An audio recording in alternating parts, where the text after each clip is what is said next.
The House That Breathed. Chapter 1. The Dare. It started with a dare, the kind that doesn't feel like a choice once it's spoken aloud. "You won't last the night in there," Caleb had said, his voice carrying easily over the bonfire crackle. He grinned in that way that dared you to prove him wrong, his marshmallow blackened and forgotten at the end of his stick. The others leaned closer to the flames, shadows flickering across their faces. They'd all heard the same stories growing up, how the old Kessler house was alive, how people who spent a night there woke different, quieter, hollow-eyed, as though some part of them had been drawn into the walls. "You mean the house that breathes," Marcy snorted, though she wrapped her blanket tighter around her shoulders. "Come on, that's just what bored kids say when they hear a draft under the floorboards." "Drafts don't whisper," Caleb replied. His eyes shifted to you, then lingered, waiting. The group followed his gaze. You felt their attention like heat against your skin, and suddenly every excuse you might have made dried up in your throat. You weren't the bravest among them, but neither were you the sort who backed down when challenged. "You're saying I couldn't do it?" you asked. "I'm saying nobody has." Caleb's grin widened. "Not all the way through the night, not alone. If you can, you get bragging rights forever." The fire popped. Somewhere in the dark field beyond, a cricket fell silent. Marcy shook her head. "It's a stupid dare. That place is falling apart. You'll break a leg on rotten stairs before anything spooky gets you." "Then what's there to be scared of?" Caleb countered. Their laughter rose and fell around you, a tide of teasing voices. But beneath it, you felt the current of something heavier, the unspoken weight of generations of rumors. People swore the Kessler place moved at night, its walls swelling like lungs, its halls humming with voices too low to catch. No one remembered the last person who lived there. Some claimed the house itself had swallowed them whole. You should have laughed it off. Instead, you heard yourself say, "Fine, I'll do it." The group erupted in cheers and jeers. Caleb clapped you on the back hard enough to sting. "That's the spirit. We'll drop you off tomorrow evening. Just you, the house, and however many ghosts live in the wallpaper." Marcy frowned, her eyes catching yours across the firelight. "Don't," she mouthed silently, the word lost under the laughter. Her expression wasn't mocking, but afraid. The rest of the night passed in fragments, stories told too loudly, flames burning low, the sharp taste of smoke in your throat. But beneath it all, the decision lodged in your chest like a stone. When the fire burned to embers and the others drifted home, you found yourself staring out toward the dark rise of the hill where the Kessler house sat. Its silhouette was just visible against the stars, windows blank and waiting. You told yourself you didn't believe the stories, but as the last ember hissed out, you thought you heard something, distant, carried on the still air. A long, slow inhale. The sound of something waiting for you to arrive. The first night. The house loomed larger up close, its roofline jagged against the fading light like broken teeth. The drive up had been quiet. Caleb and Marcy dropped you at the gate just before dusk, their car idling a moment too long before Caleb muttered, "See you in the morning, if you make it." He laughed, but it sounded thinner than usual. Marcy didn't laugh. She didn't even look at you as the car pulled away. The iron gate squealed when you pushed it open. Beyond it, the path was little more than gravel choked with weeds, leading to a porch sagging under its own weight. The front door tilted slightly in its frame, paint stripped down to bare wood. You hesitated at the bottom step, your bag heavy on your shoulder. "Just wood," you whispered to yourself. "Just a house." The floorboards groaned when you stepped inside. The air was colder than you expected, thick with dust and the faint scent of mildew. You flicked on your flashlight, its narrow beam cutting through the gloom. The wallpaper was peeling in long strips, curling down like old parchment. A grandfather clock stood in the hallway, its glass shattered, its hands frozen at 3:17. You set your bag down in a small room off the main hall. The bed was narrow, frame rusted, mattress sagging like it had been waiting centuries for weight to return. You didn't sit on it yet. Instead, you wandered. The house seemed endless inside. Rooms opened into rooms, doorways yawning into dark spaces where your flashlight barely reached. You passed through a dining room where the table was still set, plates rimmed with dust, silverware tarnished green. In the parlor, a piano sat with its lid up, keys yellowed and cracked, though the sheet music on its stand hadn't crumbled completely. Everywhere there was silence. No birds outside, no insects buzzing. Just silence, until you began to notice it, a faint rhythm under the quiet. At first, you thought it was your own heartbeat, your own breath echoing too loudly in your ears. But as you stood still in the hallway, you realized it was the house. The wooden beams seemed to strain upward, expanding with a deep inhale. The walls creaked, sagging slightly, releasing with a long exhale. You stepped closer to the wall, laying your palm against the faded wallpaper. The surface was cool and faintly trembling, as though something vast stirred inside. A draft, you told yourself, just a draft. But when you pressed your ear to the wall, the sound shifted. Beneath the creak of timber came a murmur, a hushed cadence, like voices in another room. You couldn't make out the words. You weren't sure you wanted to. The flashlight flickered once, twice, then steadied. You pulled away from the wall and forced yourself back into the small room. The bed groaned when you finally lowered yourself onto it, dust rising in a faint cloud. You left the flashlight burning beside you, its beam aimed at the ceiling. Shadows gathered in the corners, pulsing faintly with the rhythm of the house's breath. You pulled the blanket tight and shut your eyes. For a time, you thought you might actually sleep. Then, the mattress shifted. Slowly, gradually, as though someone had lain down beside you. You froze, every muscle locked. You didn't dare open your eyes. You didn't dare breathe. The air at your cheek stirred, cold and damp. A whisper slid against your skin, so close it felt born from the pillow itself. It said, your name. Your eyes snapped open to the dark ceiling, the flashlight beam now trembling as though gripped by unseen hands. And from the wall came another long inhale. The house was not empty. Chapter 3. Settling in. Morning came gray and reluctant, light squeezing through the warped shutters in thin, crooked stripes. You hadn't truly slept. Your eyes had shut, yes, but every sound, the sigh of the beams, the shift of the mattress, the occasional whisper brushing against your name, pulled you back from the edge of rest. When you finally sat up, the bed groaned again, this time under only your weight. The other dip in the mattress had vanished. Dust clung to your clothes. You stretched, rubbing your eyes, and muttered, "Just nerves, just the house settling." The words sounded too small in the empty room. You decided to explore in daylight, telling yourself it would prove there was nothing here. With the flashlight clipped to your belt, you stepped into the hallway. The silence pressed in from all sides. No birdsong outside, no hum of insects. The house seemed to exist in a pocket cut off from the rest of the world.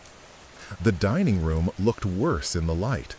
The table was coated in a thick film of dust, but the plates and utensils were still neatly arranged, as though a family had once been called to dinner and simply never arrived. You touched the rim of a plate. It shifted slightly under your finger, leaving a faint ring in the dust. In the parlor, the piano caught your attention again. The sheet music on the stand was yellowed, the notes still legible.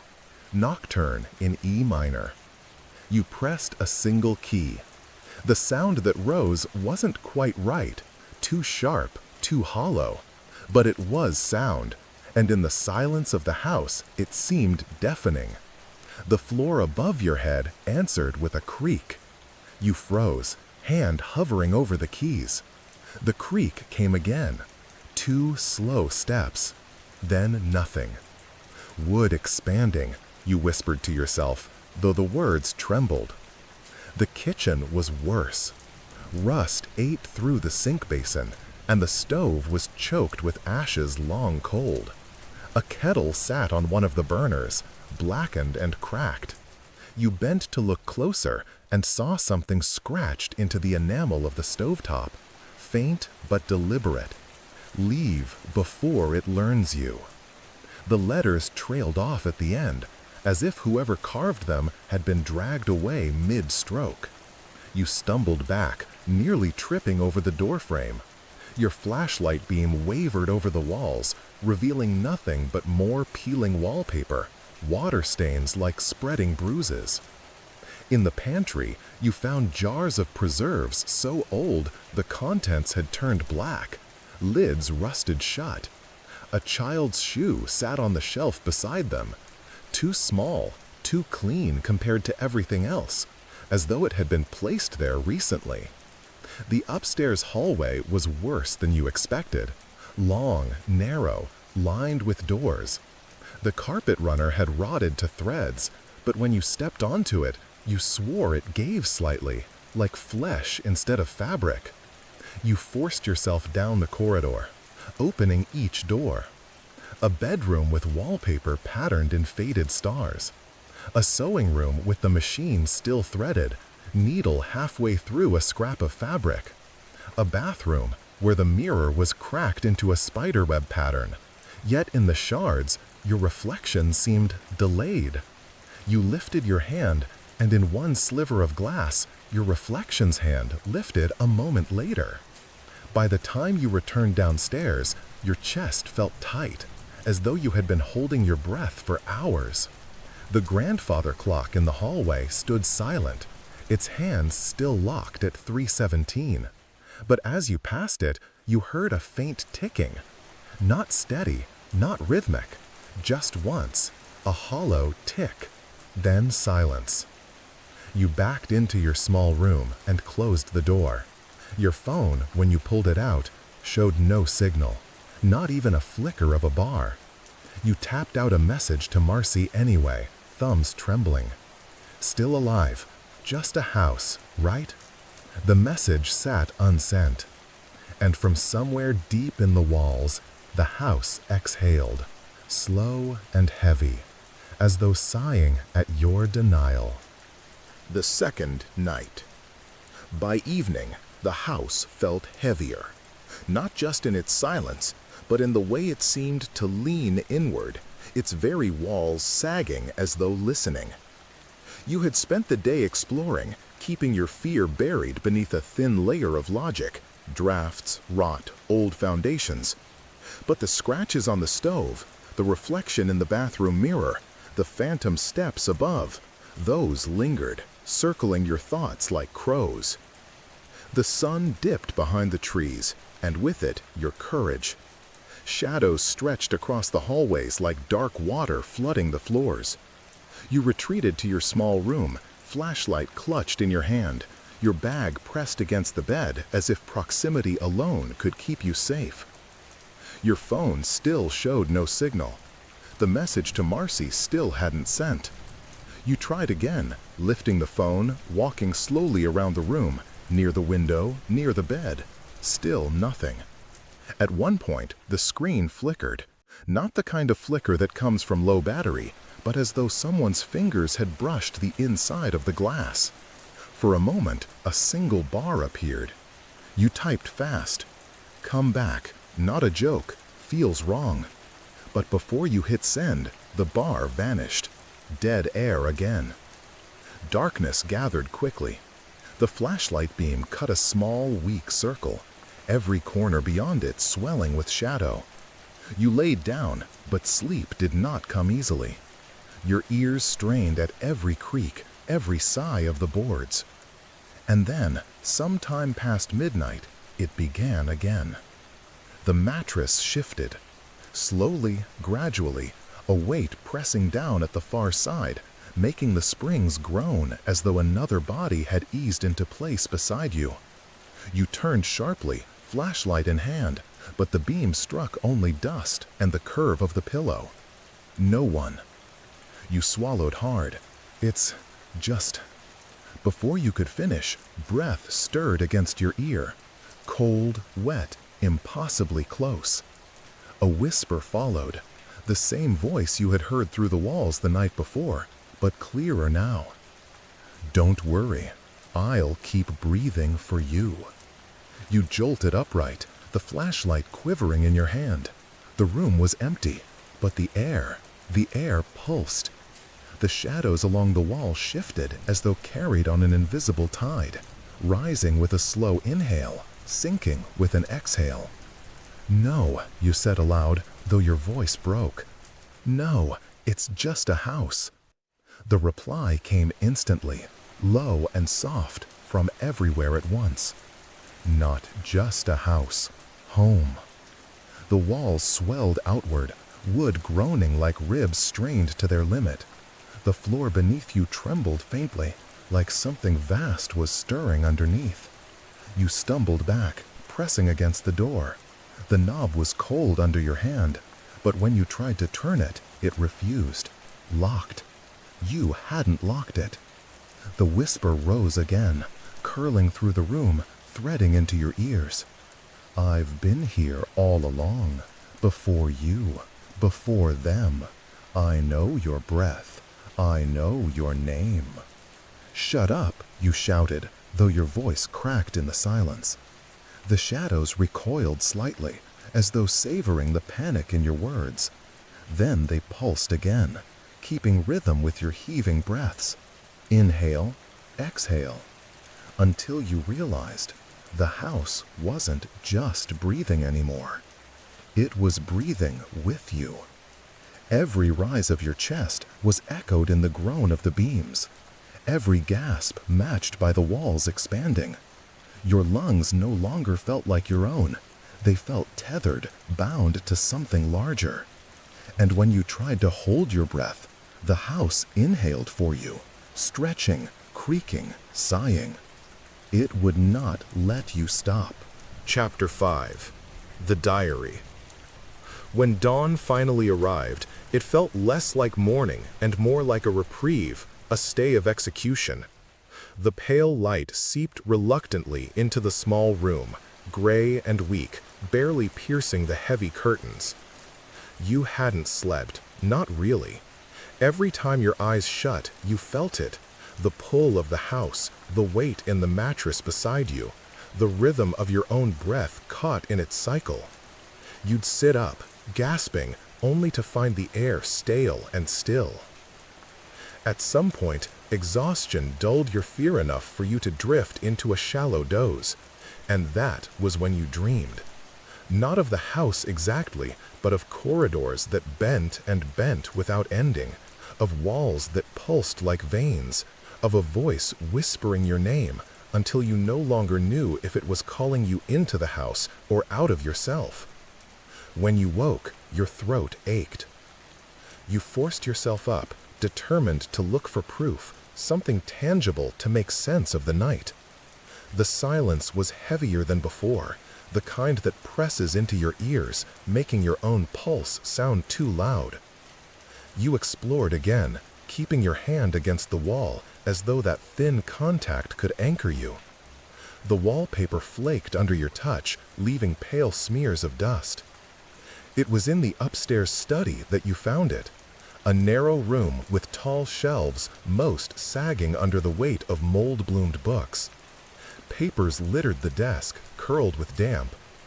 At first, you thought it was useless, just another collection of ruined pages.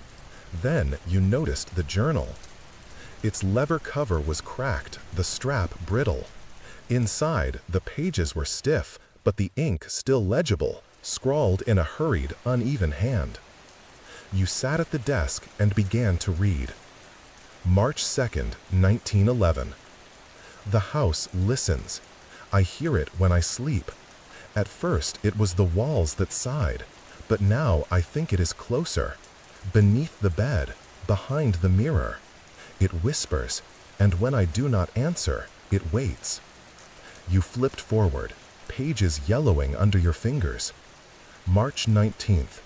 It has learned my name. Not from neighbors, for there are none left. It pulled it from me in sleep. It pulled other things too. I woke weak, short of breath, but the house was strong. Its beams stretched and groaned as though they were ribs. Another page, the ink blotted darker as though written in haste. April 3rd. I tried to leave. The doors closed. The windows opened onto walls, not sky. The house will not let me. It does not want visitors. It wants tenants. Lungs, blood, breath. You turned to the final entry, written shakily, the words slanting toward the page's edge. April 17th. It says it will keep breathing for me, that I will never run out of air if I stay. I think it already has. My chest rises when I do not ask it to. My hands shake when I try to be still. I am afraid that when I stop writing, the words will not stop. It will keep writing for me. It will keep living for me. The ending ended in a jagged line, pen dragged across the page as though ripped away. You sat back, stomach cold. The air in the study felt thin, as if stolen. A noise stirred then, soft, almost polite. You turned toward the corner. The bookshelf creaked, swayed slightly. Something shifted behind it. A whisper, muffled by wood. Your name. You stumbled from the study, slamming the door behind you. In the hallway, your phone buzzed. For the first time since you arrived, a message came through. Not from Marcy, not from Caleb, but from an unknown number. You unlocked the screen with trembling hands. The message was only 2 words. Keep breathing. Chapter 6. Shadows in the Hall. You didn't go back into the study. The journal lay where you had left it, though you could almost feel its words pressing through the door, pushing against your thoughts. Keep breathing. The phrase stuck in your mind like a splinter, repeating with every inhale, every exhale. The hallway seemed longer now, narrower. The wallpaper curled inward, as if it were shrinking, drawing the corridor tighter. The windows let in only a weak, gray light, though you swore you had seen sunlight when you first arrived. You told yourself you'd wait until morning and leave. Dare or no dare, Caleb could laugh all he wanted. But a gnawing certainty rose with the thought. The doors wouldn't open. The journal hadn't been exaggeration. To test yourself, you went downstairs. The front door was heavy, its brass knob cold against your palm. You twisted hard. It turned, yes, but when you pulled, the door didn't move, not even a shudder. You pushed with your shoulder until pain sparked in the bone, but the wood might as well have been stone. The house exhaled softly behind you, boards sighing like someone amused. You turned sharply. For a moment, you thought you saw it, something moving in the far hallway. A figure, a shape darker than shadow, gliding silently across the wall. Your breath caught. Who's there? No answer. But when you lifted the flashlight, its beam landed on the wall at the end of the hall. There, stretched tall and wrong, was a shadow that didn't belong to you. Its head cocked at a slight angle, its arms longer than they should have been. It stood perfectly still. The light flickered. When it steadied, the shadow was gone. You stumbled back into your room, chest tight. The mattress waited, sagging. You didn't lie down. Instead, you sat against the wall, flashlight balanced on your knees, phone in your hand. You tried Marcy again. "Please answer, not funny anymore." The message failed to send. You tried calling. The line rang once, then cut to static. In the static, you thought you heard a voice, low, warped. "Go." The phone went dark. That was when you heard it again. Footsteps. Upstairs. Slow. Deliberate. You clenched the flashlight tighter, forcing yourself to step into the hall. The stairs groaned as you climbed, every sound magnified in the silence. At the top, the corridor stretched before you, lined with closed doors. The air smelled faintly of rot and something sour, like old breath caught in fabric. You turned the flashlight. For a moment, the beam caught movement, something slipping into the star-patterned bedroom you had seen before. You pushed the door open. The room was still. The wallpaper hung in tatters, stars faded to pale gray. The bed was small, frame rusted, sheets long decayed. But the shadows didn't match. The bed cast a shadow, yes, but there was another beside it. A darker patch, shaped vaguely like a child curled under blankets. Your mouth went dry. "Hello?" you whispered. The shadow shifted. Not the bed, not the blankets. The shadow itself moved, rolling toward you as though it had heard its name. The floorboards sighed with the long exhale of the house. You slammed the door and stumbled back into the hallway. Behind you, something laughed softly. Not cruel, not kind, just the sound of breath given shape. Chapter 7. The Basement Door. The basement had always been there, or at least you remembered seeing a door in the corner of the hallway. All day you had avoided it, pretending it didn't exist. But now, after the shadows and whispers and the journal's warnings, you knew you could not ignore it any longer. The door was low and squat, made of warped wood. Its surface was cracked, the paint peeled away like skin. The handle was cold, rusty, yet it turned smoothly, as if expecting you. You paused, heart hammering. "I don't have to do this," you whispered, more to yourself than anyone else. But the house exhaled softly, a sound that seemed almost like coaxing. "Come." Summoning every ounce of courage, you pushed the door open. The basement yawned before you, dark and cold. The stairs descended steeply, blackness swallowing the first few steps. You held the flashlight ahead, its beam trembling against the walls. The air smelled heavier here, damp and sour, like earth and decay mixed with something else, metallic like old blood. The walls were lined with stones, uneven and slick with moisture. Your boots echoed on the stairs, but underneath the echo, you thought you heard another sound, soft, like scraping. A box, perhaps, or claws. You reached the bottom. The beam landed on a small, dusty room. Shelves lined the walls, filled with jars of strange substances, bottles with faded labels, and objects that were hard to identify.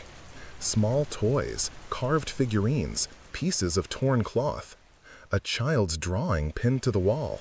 Stick figures with hollow eyes, one larger figure looming over them, drawn in thick, black strokes.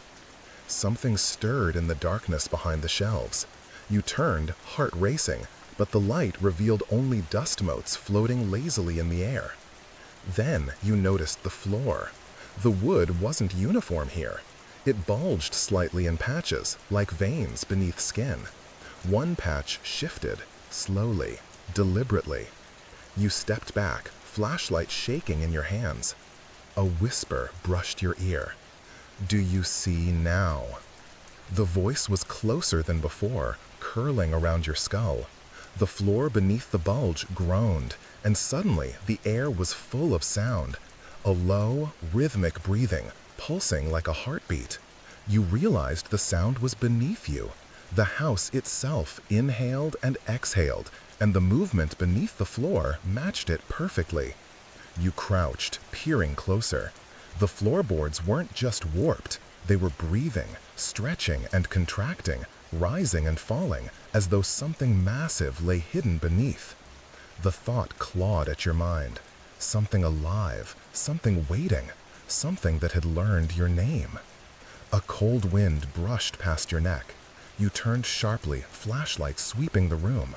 Shadows clung to the corners, stretching unnaturally, forming shapes you could not recognize, figures with elongated limbs, faces too faint to see, yet you could feel their eyes. The floor beneath your feet shifted again, heavier this time, and you realized with a jolt that the house wasn't just alive, it was aware. It was watching, learning, and waiting. You scrambled up the stairs, nearly tripping. The door closed behind you with a soft click, as if satisfied. You leaned against it, gasping, the words of the journal echoing in your mind. It does not want visitors, it wants tenants, blood, breath. The house exhaled, and you knew, without a doubt, it was hungry. The third night. The third night arrived like a weight pressing down from above. By now, the house was no longer a backdrop to your fear. It had become a living presence, a predator moving through the boards and plaster. Every sound was magnified, every groan or sigh a deliberate message. You stayed in your small room for much of the evening, flashlight clutched tightly, journal pages from the study laid before you like shields. The sun had set hours ago, leaving the windows black, hollow, like empty eyes staring back at you. The breathing began again as it always did, slow, measured, patient. But tonight it was different. It matched your own rhythm perfectly, stretching with every inhale, contracting with every exhale. You held your breath once, and the house inhaled for you. You exhaled slowly, and the walls answered in kind, creaking, sighing, stretching.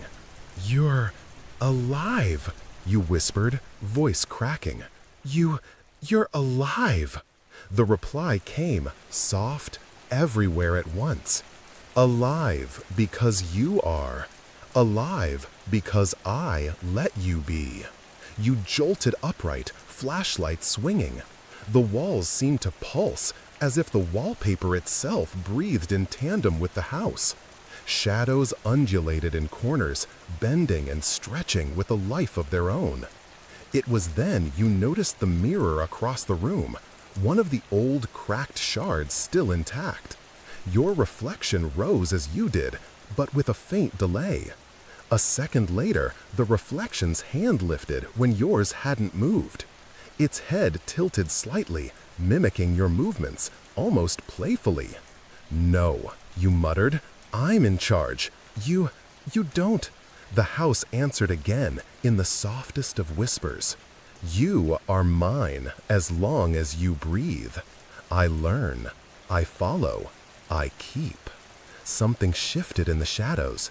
At first it was barely perceptible, a distortion in the corner of the room. Then a shape solidified. A figure, faceless, blacker than the shadows, mirrored your stance. You lifted your hand, it lifted its hand. You blinked, it blinked. Panic rose like fire in your chest. You wanted to run, but the door was still locked. You couldn't leave. The air grew thicker, harder to draw in. Your own chest ached, lungs tightening, as though the house had pressed itself into the very walls of your body. You stumbled to the bed, gripping the edges, trying to anchor yourself in reality. "I keep breathing for you," the house whispered again. And then it did something new. The mattress shifted, not last time, but as though something had lain across the foot of the bed, something that moved deliberately, curling around your legs without touching skin, tracing a path that felt alive. A cold draft brushed your face. You froze. The shadows around the room began to stretch upward, flowing along the ceiling, forming shapes that writhed just at the edge of perception. Your reflection in the mirror shifted again, but this time it smiled, an expression you did not make. The house exhaled, filling the room with a sound like a chorus of lungs, and you realized the terrifying truth. It didn't just mirror you. It had begun to teach you how to move, how to breathe, how to exist within its walls. Every inhale you drew, every motion you made was already shared with something vast and patient, waiting for the moment you would stop. And when you closed your eyes, trying to reclaim control, the shadows moved closer, patient and inevitable. You were no longer alone. Chapter 9. The Portrait Room. The next morning, or what passed for morning within the house, you found the courage to explore again. The previous night's terror weighed heavily in your chest, your limbs aching as if the shadows had left marks you couldn't see. But something drew you. A corridor you hadn't fully investigated, a door tucked beneath a faded archway, its frame carved with twisted, unfamiliar symbols. The door gave way with a low groan. Beyond it lay the portrait room. Rows of paintings covered the walls, all framed in blackened wood. At first glance, they were ordinary. Men in suits, women in stiff dresses, children clutching toys. But as your flashlight swept across the room, a chilling pattern emerged. The eyes followed you. Not merely turned in your direction, but they shifted independently of the brushstrokes, glimmering with life. Your hand hovered over a small girl's portrait. Her eyes widened as you moved, then blinked. You stumbled back, heart pounding. "Impossible," you whispered. The walls seemed to pulse in answer. Shadows crept along the corners, stretching toward the paintings. You shone the flashlight across them, one by one. A boy in a sailor suit smiled as you approached, a thin, crooked smile that was not in the original painting. A woman in a lace collar turned her head ever so slightly, lips moving, whispering something you couldn't hear. You stepped closer to the largest portrait, a man with hollow eyes and a faintly smiling mouth. His gaze met yours, and suddenly your reflection in the glass behind the frame shifted. Your face pale, lips stretched in a grin you did not make. The house inhaled. The boards beneath your feet groaned. Your shadow danced along the wall, but the other shadows did not move like you. They wriggled, detached from your body, reaching toward the portraits as if pulling something from within them. A whisper slithered into your ear. "See them? They stay because they learned to breathe." You stumbled back, bumping into a pedestal. A small journal lay atop it, bound in black leather, smaller than the one you had found in the study. You opened it, hands shaking. The pages were filled with sketches, stick figures, children, and distorted faces, their eyes hollow, mouth open in silent screams. Words scrawled between the drawings. The house wants you. It keeps you moving. It keeps you alive. But only if you follow. A breeze passed through the room. The curtains swirled, even though the windows were closed. And then the largest portrait shifted. The man's head tilted, his lips moving in a silent laugh. You couldn't look away. Your reflection in the nearest mirror no longer matched your movements. Every motion you made, your mirrored self did slightly later, and the shadow behind you stretched even longer, curling toward the floor as if reaching for something unseen. The air thickened, your lungs aching as if each breath were filtered through the walls themselves. You felt dizzy, your knees weak, and then a sound that made your blood run cold. A soft, dragging step from behind the portraits, slow and deliberate. Something inside the wall had moved, shifting closer, unseen yet fully present. The house exhaled, deep and satisfied, filling the room with a weight that pressed into your chest. You realized with horror, the portraits were not just watching you, they were learning you. And one day, if you stayed too long, they would leave the frames and step into the hall. Chapter 10. The Attic. The attic staircase creaked under your weight, each step protesting in long, drawn-out groans. You had avoided this space until now, convinced that the shadows, whispers, and portraits were enough. But curiosity, or perhaps a deeper compulsion, drove you upward. The attic door was narrow and low, its hinges rusted with age. When you pushed it open, the air hit you like a wall, cold, dusty, and thick with the smell of aged wood and something sweeter, almost rotting. The flashlight beam cut through the gloom, revealing a cramped space filled with trunks, broken furniture, and piles of forgotten belongings. Toys were scattered across the floor, wooden soldiers with chipped paint, dolls missing eyes, small wagons with wheels frozen by rust. They were arranged as if waiting for someone to return, frozen mid-play. A faint sound reached your ears, the patter of small feet, soft and uneven, moving just beyond the light. You froze, heart hammering. "Hello?" you whispered, voice cracking. No answer, only the scratching of tiny claws against the wooden floor, echoing in the low ceiling. The flashlight beam trembled as it swept across the room. Shadows coalesced into shapes, crouched and crawling, moving just at the edge of perception. Something small darted across the beams. A child? A doll? You couldn't tell. The forms twisted unnaturally, limbs bending in ways that shouldn't be possible. One of the dolls shifted on its own, turning its head toward you. Its glass eyes reflected the flashlight, wide and unblinking. A whisper curled through the attic, soft and cold. "Play with us. Breathe with us."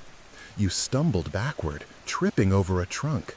The lid swung open with a crack, spilling its contents.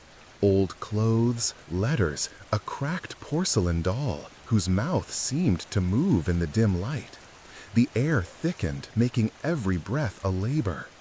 Then you heard it, the dragging of something heavier, moving beneath the floorboards. The attic seemed to pulse with each exhale of the house, the walls stretching upward and the ceiling contracting. You realized with a jolt, it was following your breathing again. Every inhalation you took was mirrored by a movement in the shadows, a response from something alive inside the wood.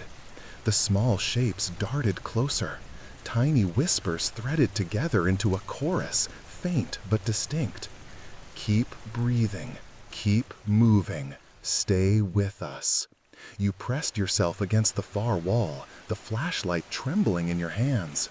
One small figure crawled from beneath a pile of trunks, limbs bending at impossible angles. Its head tilted toward you, lips opening and closing as though trying to speak. A gust of cold wind swept through the attic. The doll's eyes glinted, the shadow children froze mid-step, and the house exhaled once more, deep and satisfied. You realized with the weight of certainty that the attic wasn't just storage, it was a nursery, a holding place, and you had just arrived. Your chest ached, lungs straining as the house breathed through you, synchronizing every motion, every inhalation, every tremor of fear. The whispers rose, layering over each other into a single low chant. "Keep breathing, stay with us, always with us." And for the first time, you understood. You were no longer a visitor. You were part of the house. Chapter 11. A Visitor. The following morning, or what passed for morning inside the house, you lingered in your small room, staring at the walls as if willing them to stop moving. Every groan of the floorboards, every whisper through the cracks made your pulse spike. You hadn't slept. Your chest felt hollow, lungs still tight from the house's relentless rhythm. A sound outside the front door startled you, a low, gravelly knock. You froze, hand trembling as you held the flashlight. The house, as if aware of your hesitation, exhaled slowly. "Who's there?" you called, voice thin. The knock came again, firmer this time. Hesitant footsteps scuffed along the gravel. Then a voice, dry and cautious. "You shouldn't be here." You swallowed, heart pounding. Who's there?" The door rattled slightly. A woman's face appeared in the narrow gap of the cracked door. Her skin was pale, eyes sharp and wary, lined with exhaustion. She held a bag close to her chest. "The Kessler house," she said, voice low. "You can't stay here, not alone. It's alive. It watches. It learns." You stepped back. "Alive? You mean ghosts? Stories?" She shook her head. "No, it's worse. It's not just stories. It keeps the ones who enter. Breath, movement. It doesn't let go. You're already part of it if you've been here more than a day." Your stomach twisted. I haven't. You can leave," she said sharply, "but it won't let you, not easily. If you try, the doors will lock, the windows will twist to walls. It breathes for you, it moves with you, and if you stop, well, you don't want to find out." You took a step toward the door. "Why are you telling me this?" "Because I lived to tell it," she replied, voice dropping. "Years ago. I thought I could ignore it, cheat it, sneak away. The house doesn't forgive mistakes. It keeps what it wants, and it's patient. It learns names, habits, your breath. I got away, barely. Others weren't so lucky." Her gaze was unyielding. "If you leave, don't look back.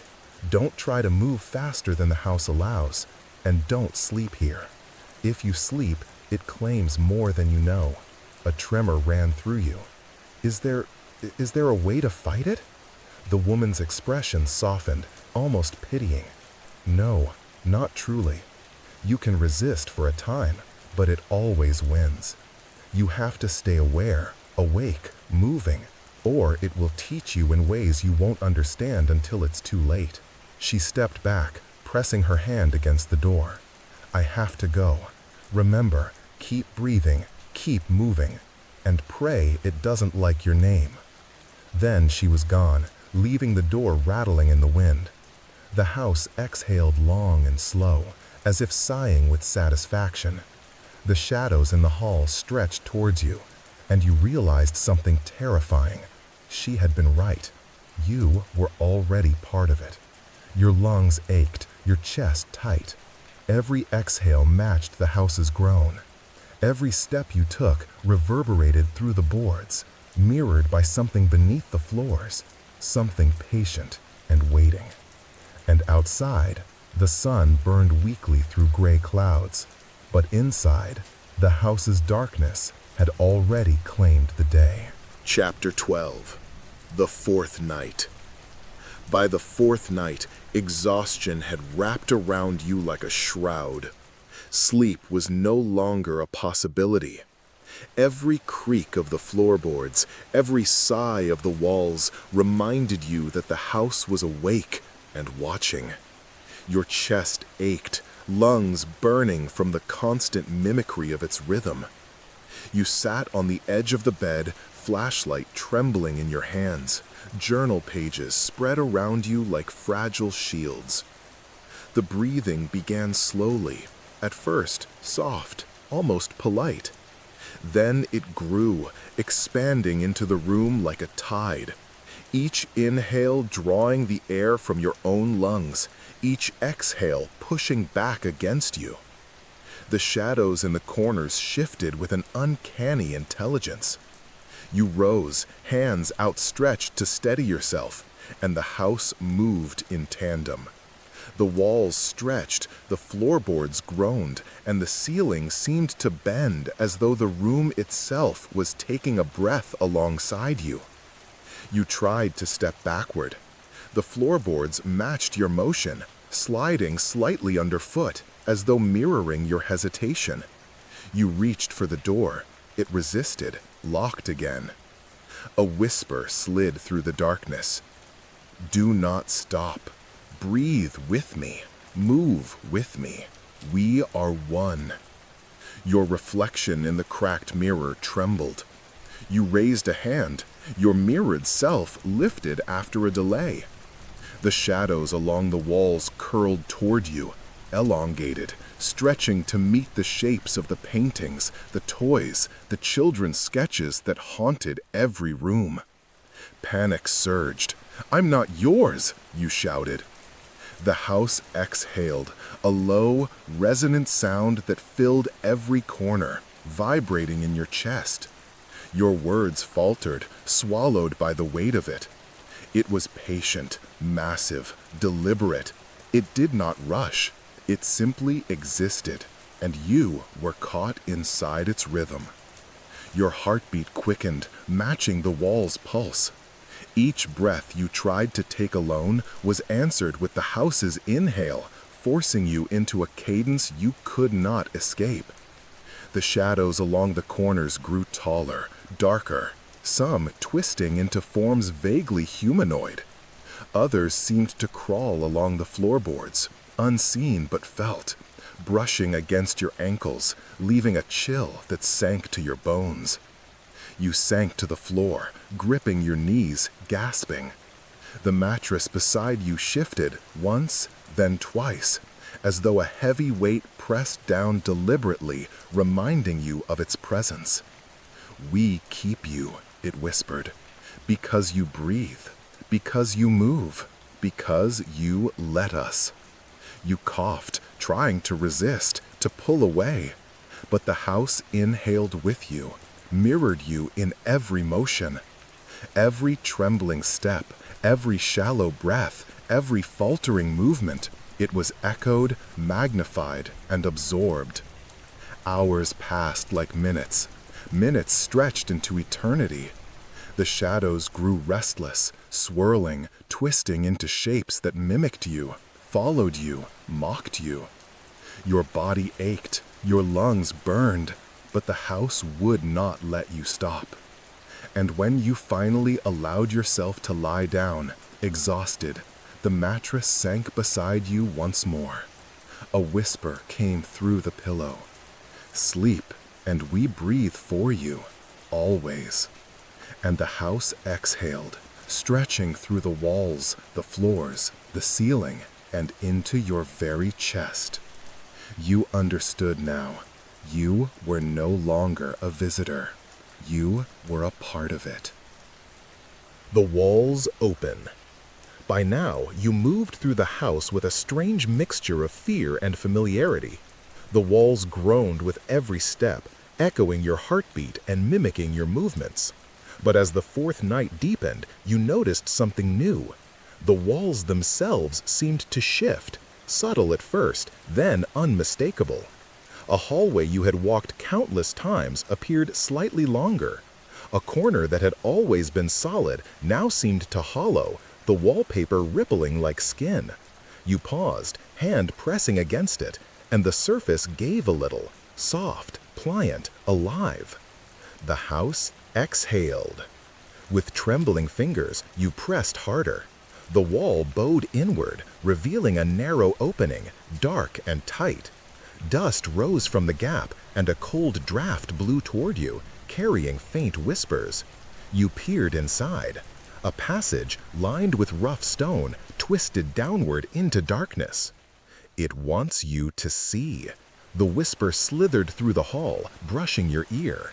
You took a hesitant step forward. The passage smelled of damp earth, rust, and something else, something metallic.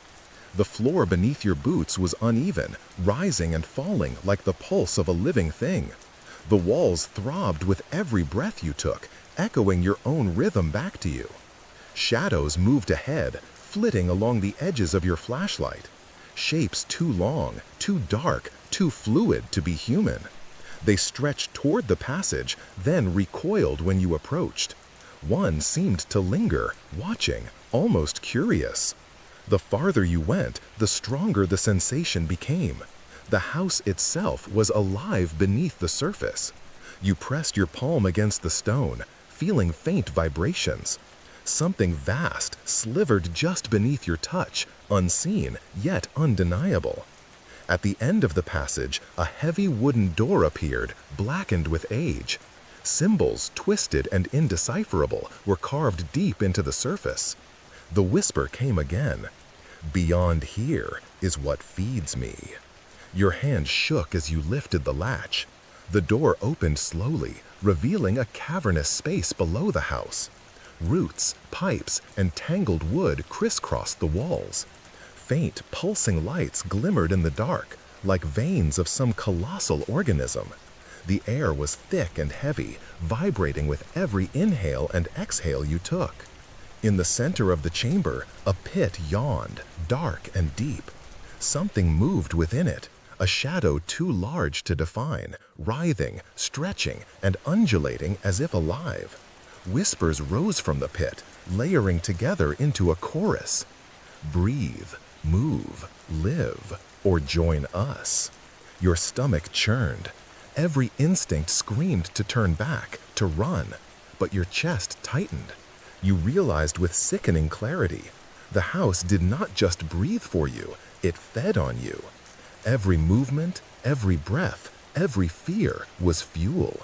And if you stopped, even for a moment, the walls themselves would claim you. The whisper curled around your ears once more. "Come closer. See what keeps us alive.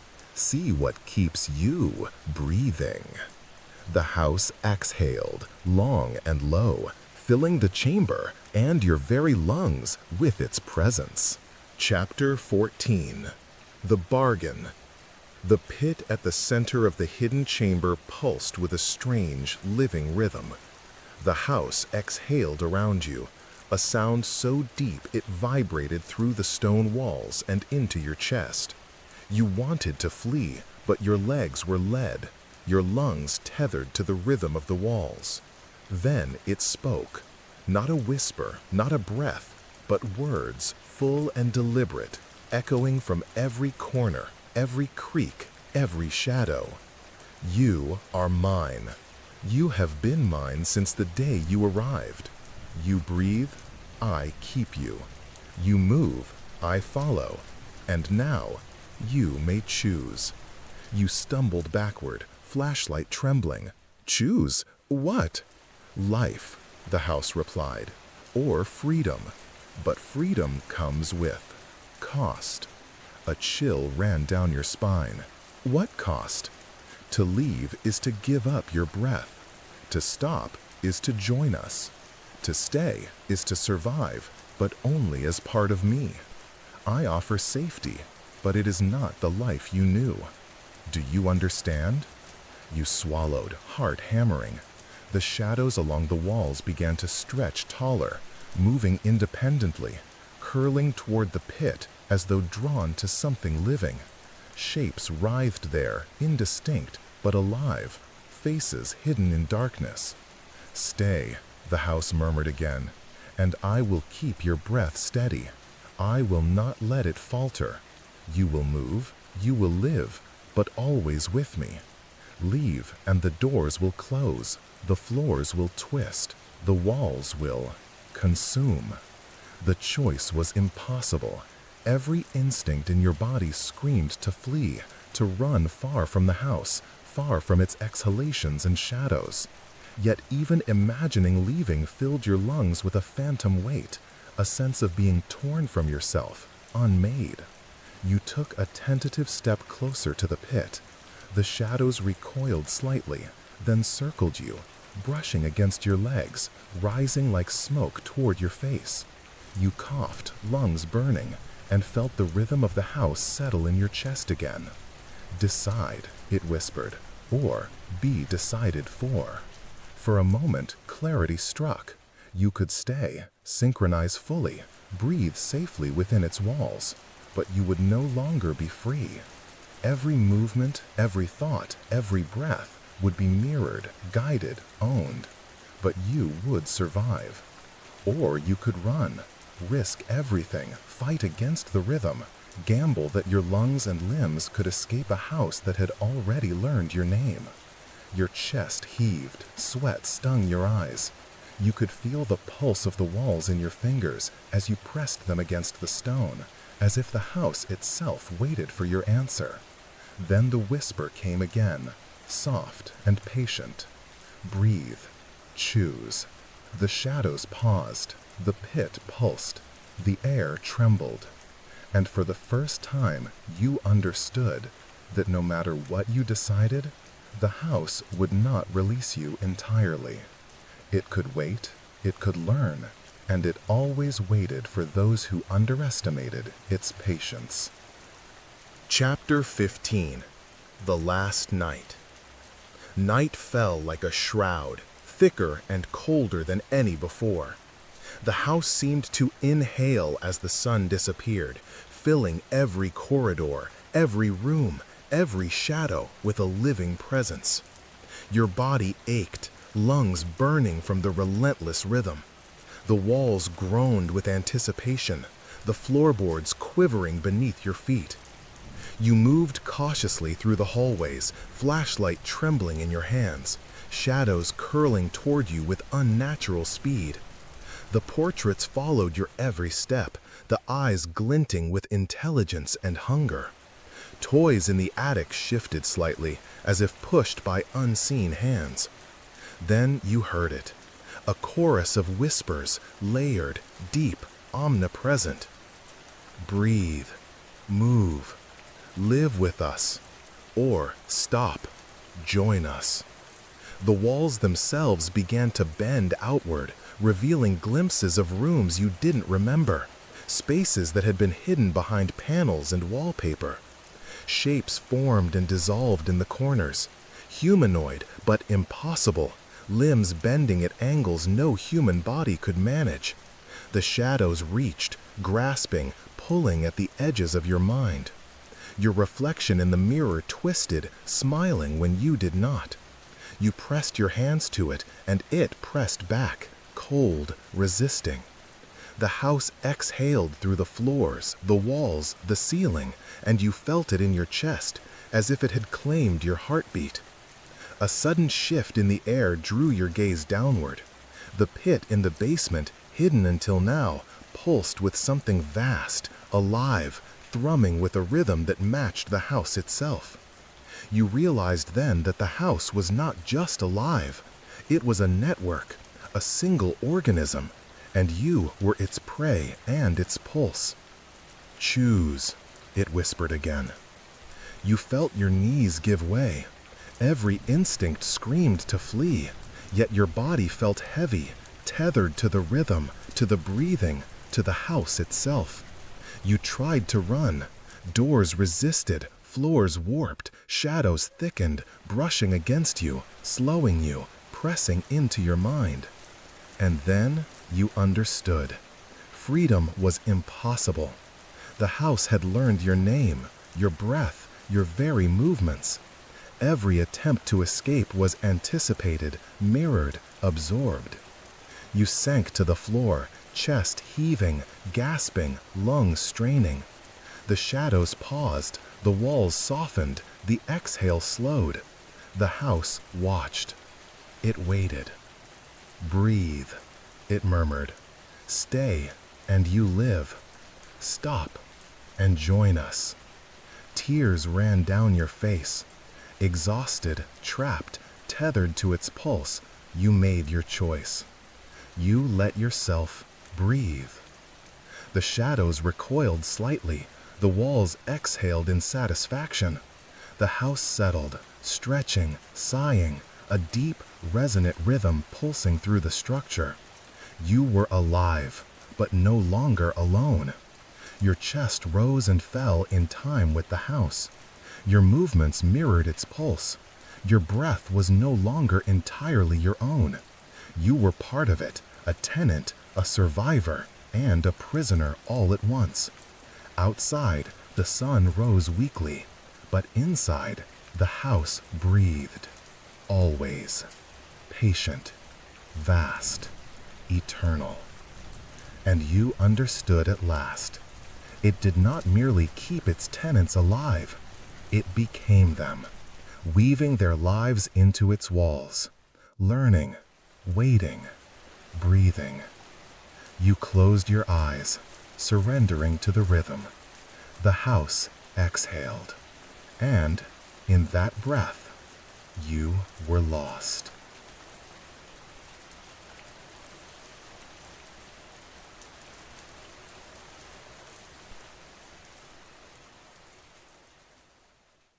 Did you enjoy that short story? I hope you found it spooky. Now, time for another tale. Corridors of Eternity. Chapter 1. The House That Listens.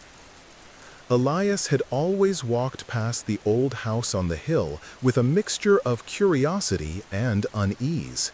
Its windows were dark and vacant, yet they seemed almost to follow him, shadows moving just beneath the glass. In the town, the house had a reputation. The elders called it the house that listens, warning children never to go near. But Elias had never believed in whispers or ghosts.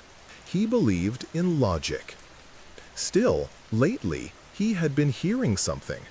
At night, when the world outside had gone quiet, faint murmurs floated to his window. Not the wind, not the rustling leaves, but soft, deliberate sounds that seemed to call his name. At first, he thought it was a dream, but then the voices persisted. "Elias," a voice hissed one night, almost imperceptibly. "Elias, come." He sat up in bed, heart pounding. The room was dark and still, save for the moonlight spilling across the floorboards. He rubbed his eyes, telling himself it was his imagination. But the voice came again, clearer this time, closer. "Elias, we've been waiting." Fear prickled at the back of his neck. He wanted to ignore it, to pull the blankets over his head and pretend nothing had happened. But curiosity was stronger than fear. That night, he dressed quietly and stepped into the cold air, the whispers fading as he left his room. The path to the house was overgrown. Wet grass clung to his trousers, and the fog hung low, thick, and silver around the roots of the trees. With each step, the air seemed heavier, almost tangible, pressing against his chest. The house rose before him like a dark sentinel, its walls swollen with shadow. The front door, warped with age, radiated a strange warmth, as if someone had just let go of it. "Come inside," the voice said again. "We've been waiting." Elias hesitated, then reached for the door. It swung open silently, revealing a long, narrow hallway shrouded in gloom. Dust motes danced in the faint light filtering through the cracks. The air smelled of rain and old paper, with a faint metallic tang that made him wrinkle his nose. "Hello?" he called, his voice trembling. The house answered not with words, but with silence. And then a soft, almost imperceptible whisper that seemed to drift from the walls themselves. "We see you. We see you." Elias stepped inside. The floorboards groaned under his weight.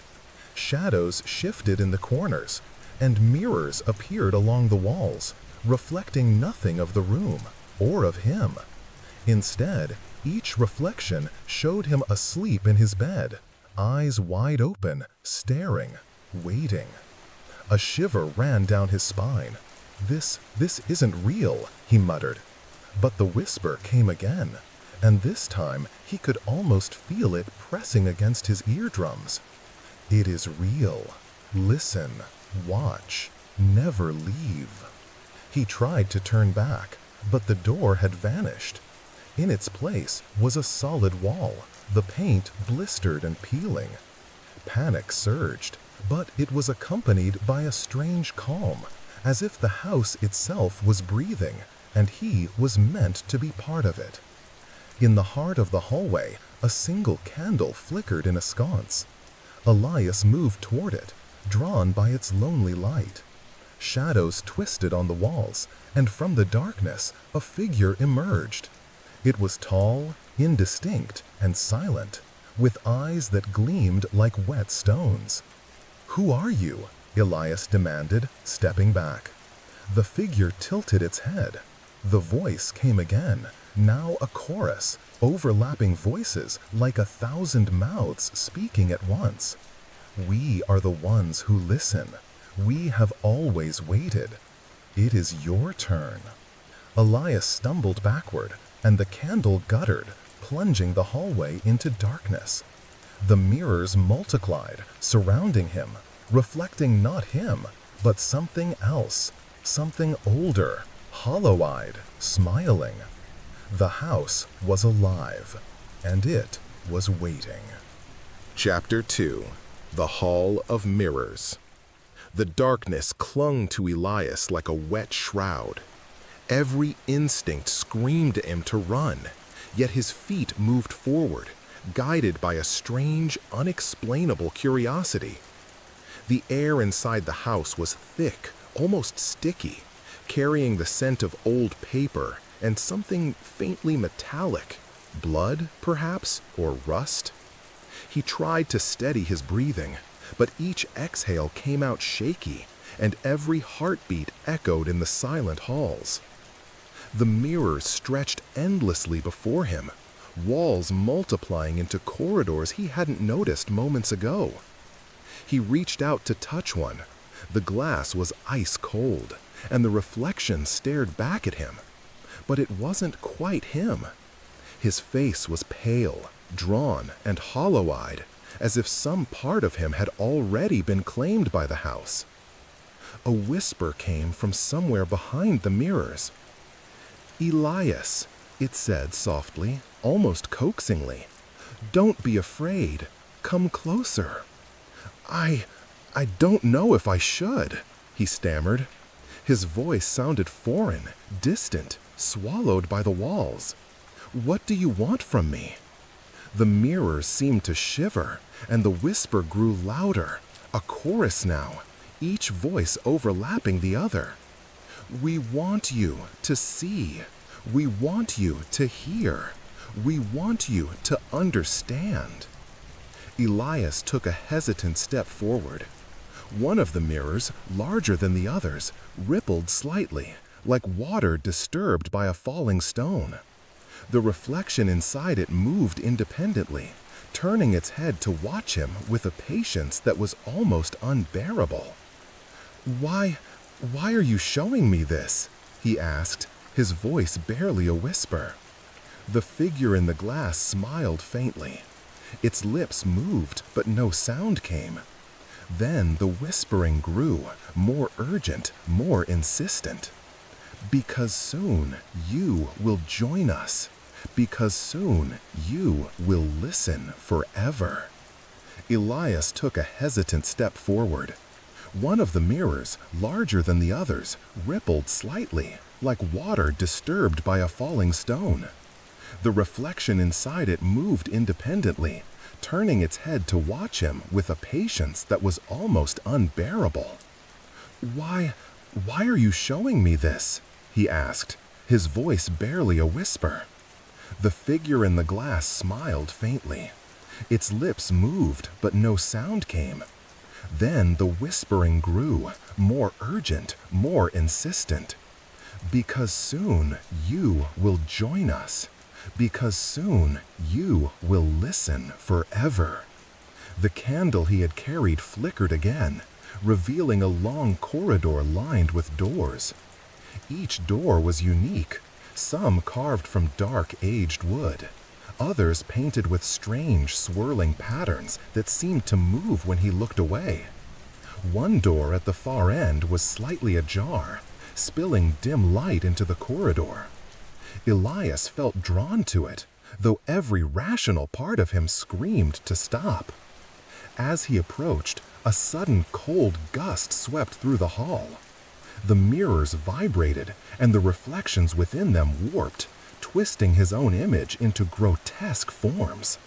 His shadow stretched and split, forming shapes that seemed almost alive. "Elias," the whispers called again, this time urgently, almost pleading. "Come inside. You belong here."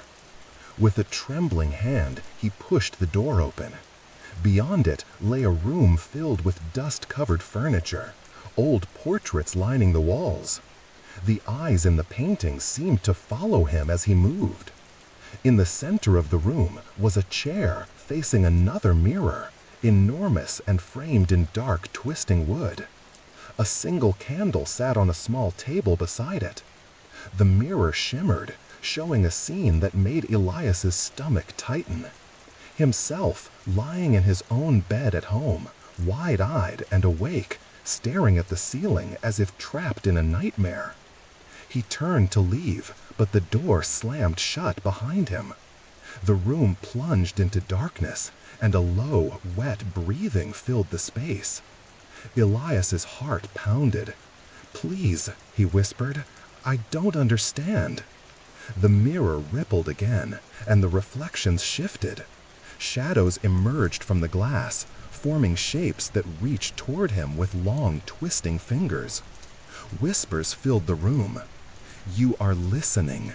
You are seeing. You are ours."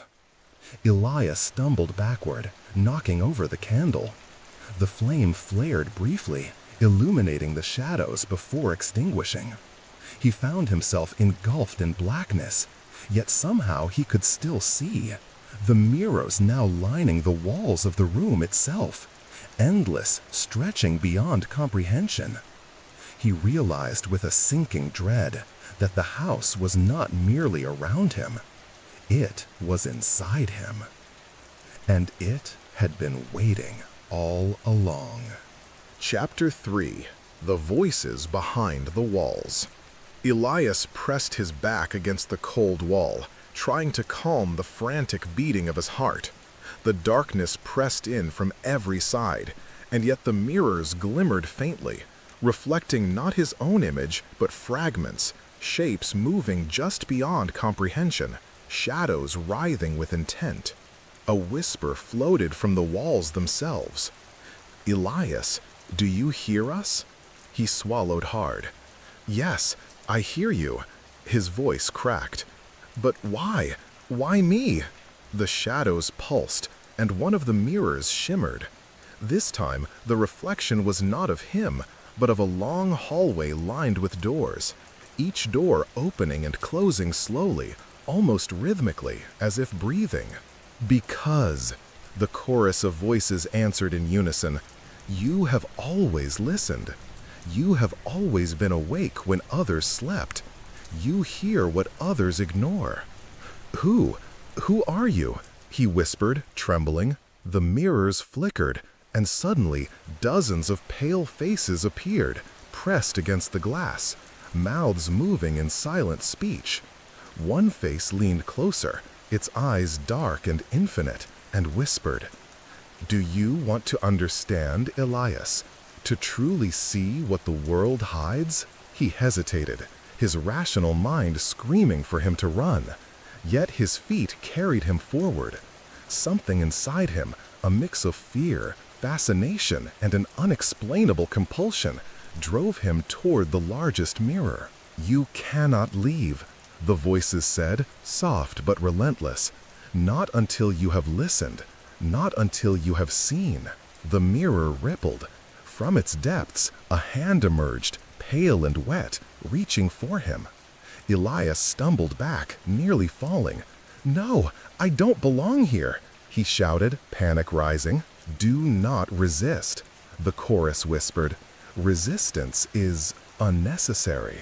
A sudden draft swept through the room, extinguishing the lone candle. In the darkness, Elias felt a movement behind him. Something cold brushed his shoulder. He spun around. Nothing. Elias. The voice now came from directly behind the walls, surrounding him. You are awake. You are listening. You are ready. He backed into the mirror, and as he touched its surface, it rippled again. His reflection grinned, an impossible hollow smile. He pulled his hand away, heart hammering. Stay. Come. See. The chorus urged, louder now, closer, more insistent. Elias stumbled through the shadows, guided by an instinct he did not understand. The room seemed endless, the walls breathing, expanding, twisting. Each mirror along the walls now reflected not him, but countless versions of the house, rooms nested within rooms, corridors that led nowhere, yet everywhere at once. A whisper tickled his ear. You are one of us now, Elias. You have listened. You have seen. Soon, you will never forget. He felt a cold hand grasp his wrist, icy and unyielding. He tried to pull away, but the shadows held him. The mirrors rippled, showing him visions of his own life, altered and warped. In each one, he was already part of the house, his eyes wide, staring, waiting. Elias fell to his knees, gasping for breath. No, I don't want this. I don't belong here. The chorus softened, almost kindly. Belonging is irrelevant. You are awake. You hear what others ignore. And now you will learn to listen as we do. The mirrors began to hum, a low, resonant sound that vibrated through his bones. Shapes writhed behind the glass, faces screaming silently, eyes opening wide in endless anticipation. And through it all, Elias felt something strange, a pull, a tug at the edges of his consciousness, as though the house itself was drawing him in, teaching him, shaping him. Hours, or maybe minutes, passed. Time had no meaning here. And as Elias gazed into the mirrors, he realized the truth. The house did not merely observe. It listened, it watched, and it consumed. You are awake now, the voices said. You have listened, you have seen, and soon you will speak for us. Elias sank to the floor, trembling. The mirrors shimmered, the shadows twisted, and the whispers continued, endless, patient, and inexorable. Listen, Elias. Always listen. Chapter 4. The Corridors of Time. Elias awoke, or thought he awoke, in a room unfamiliar, though he recognized the smell immediately. Damp wood, old paper, and something metallic, faintly coppery, lingering like blood. His hands trembled as he touched the walls. They were no longer solid. Instead, they rippled slightly, as if the house itself were alive, its skin flexible, breathing. Elias! A whisper floated from everywhere at once. You are awake again. You have listened, but now you must see. He looked around. The room had no doors, only mirrors and shadows, and in each mirror his reflection moved independently. In one, he was kneeling. In another, he was screaming. In a third, his eyes were black voids, staring endlessly into the mirror. Stop! I don't understand, he whispered, voice shaking. Why me? The chorus of voices swelled, soft but insistent. Because you can hear what others cannot. Because you are awake. Because soon you will walk the corridors of time with us. A sudden shift startled him. The floor seemed to ripple beneath his feet, like water frozen just beneath the surface. The mirrors along the walls expanded, forming corridors that stretched impossibly far in every direction. Doors appeared along the walls, each more elaborate than the last. some painted with twisting patterns, others carved with strange symbols that moved suddenly, as if alive. "You must choose," the voices whispered. "Choose a door, and you will see. Or do not choose, and remain forever in the waiting room of shadows." Elias hesitated, heart pounding. He reached for a door nearest to him, painted deep blue with a spiral carved into its surface. The moment his hand touched the wood, the whispers sharpened. "Good, now step inside." He opened the door and stepped through. The room beyond was different, larger, taller, as if the ceiling stretched into infinity. Light poured from no discernible source, illuminating walls lined with mirrors, each reflecting events from his past. Childhood mornings, afternoons spent wandering the town, quiet moments he had long forgotten. And then the memories began to twist. Faces he recognized became stranger, shadows where there should have been light, voices murmuring secrets he had never heard. One mirror reflected a version of him that did not recognize reality, a version smiling at horrors he could barely comprehend. "You see now," the whispers said, "time bends here. Memory is a reflection. Reality is a mirror. All is ours to show." Elias staggered, clutching his head. "No, no, this isn't real," he shouted, but the voices only laughed softly, echoing around him. "Real? What is real? You are awake. You are listening. You are seeing. That is enough." A shadow detached itself from one of the mirrors and approached him. It was formless, shifting constantly, yet somehow familiar, almost comforting, though the comfort made his stomach twist with dread. "Do you understand now?" it asked, voice low and wet like dripping water. "This house does not lie. It does not sleep. It waits, and all who hear it must walk its corridors forever." Elias tried to retreat, but the corridors had shifted again. Doors he had not noticed before now lined every wall, each leading to rooms more twisted and impossible than the last. In one, he glanced a vast forest, the trees stretching beyond the sky. In another, an endless staircase spiraled downward into darkness. The mirrors began to pulse, showing his own reflection screaming, not with sound, but with the raw terror of seeing eternity unfold. And through it all, the whispers persisted, a constant, patient chorus. "Listen, see, understand, become." Elias sank to the floor, trembling. He realized with a cold, sinking certainty that the house was no longer around him. It was within him. His mind was no longer his own. The corridors, the mirrors, the shadows, the whispers, they were part of him, and he was part of them.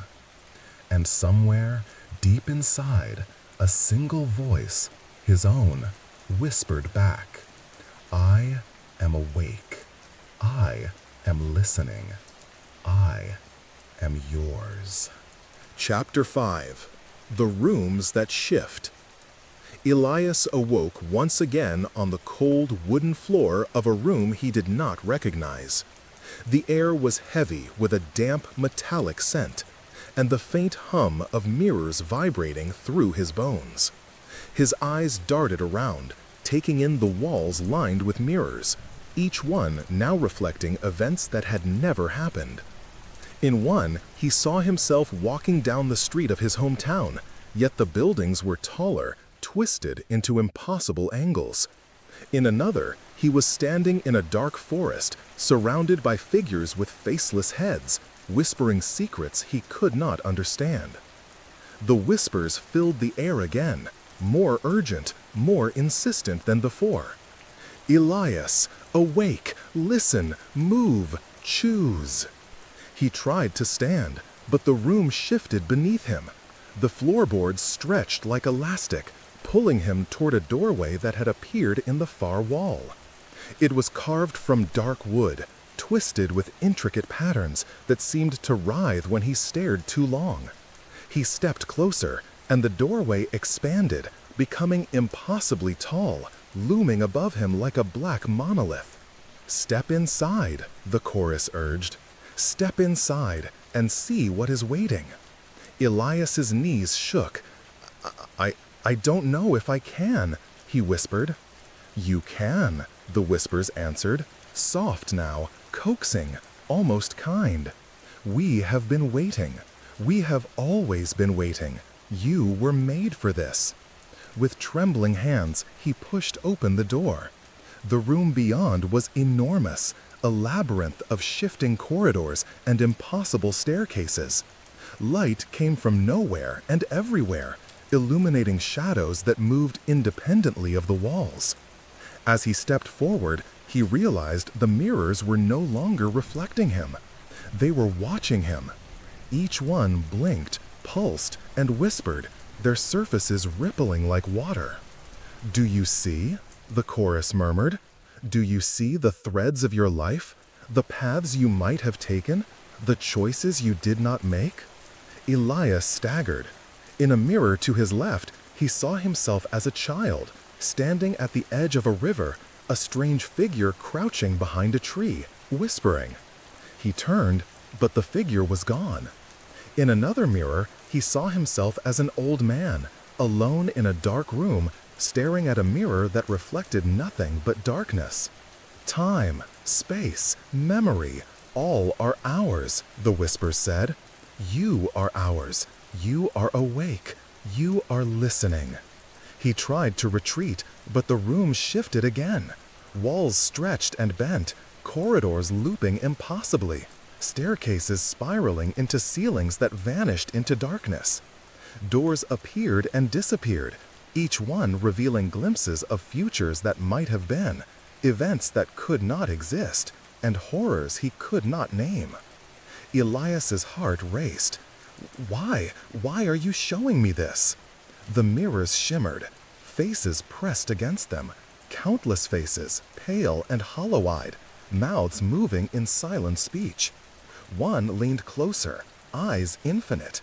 It whispered, "Because you must understand, because you are awake, and soon you will speak for us."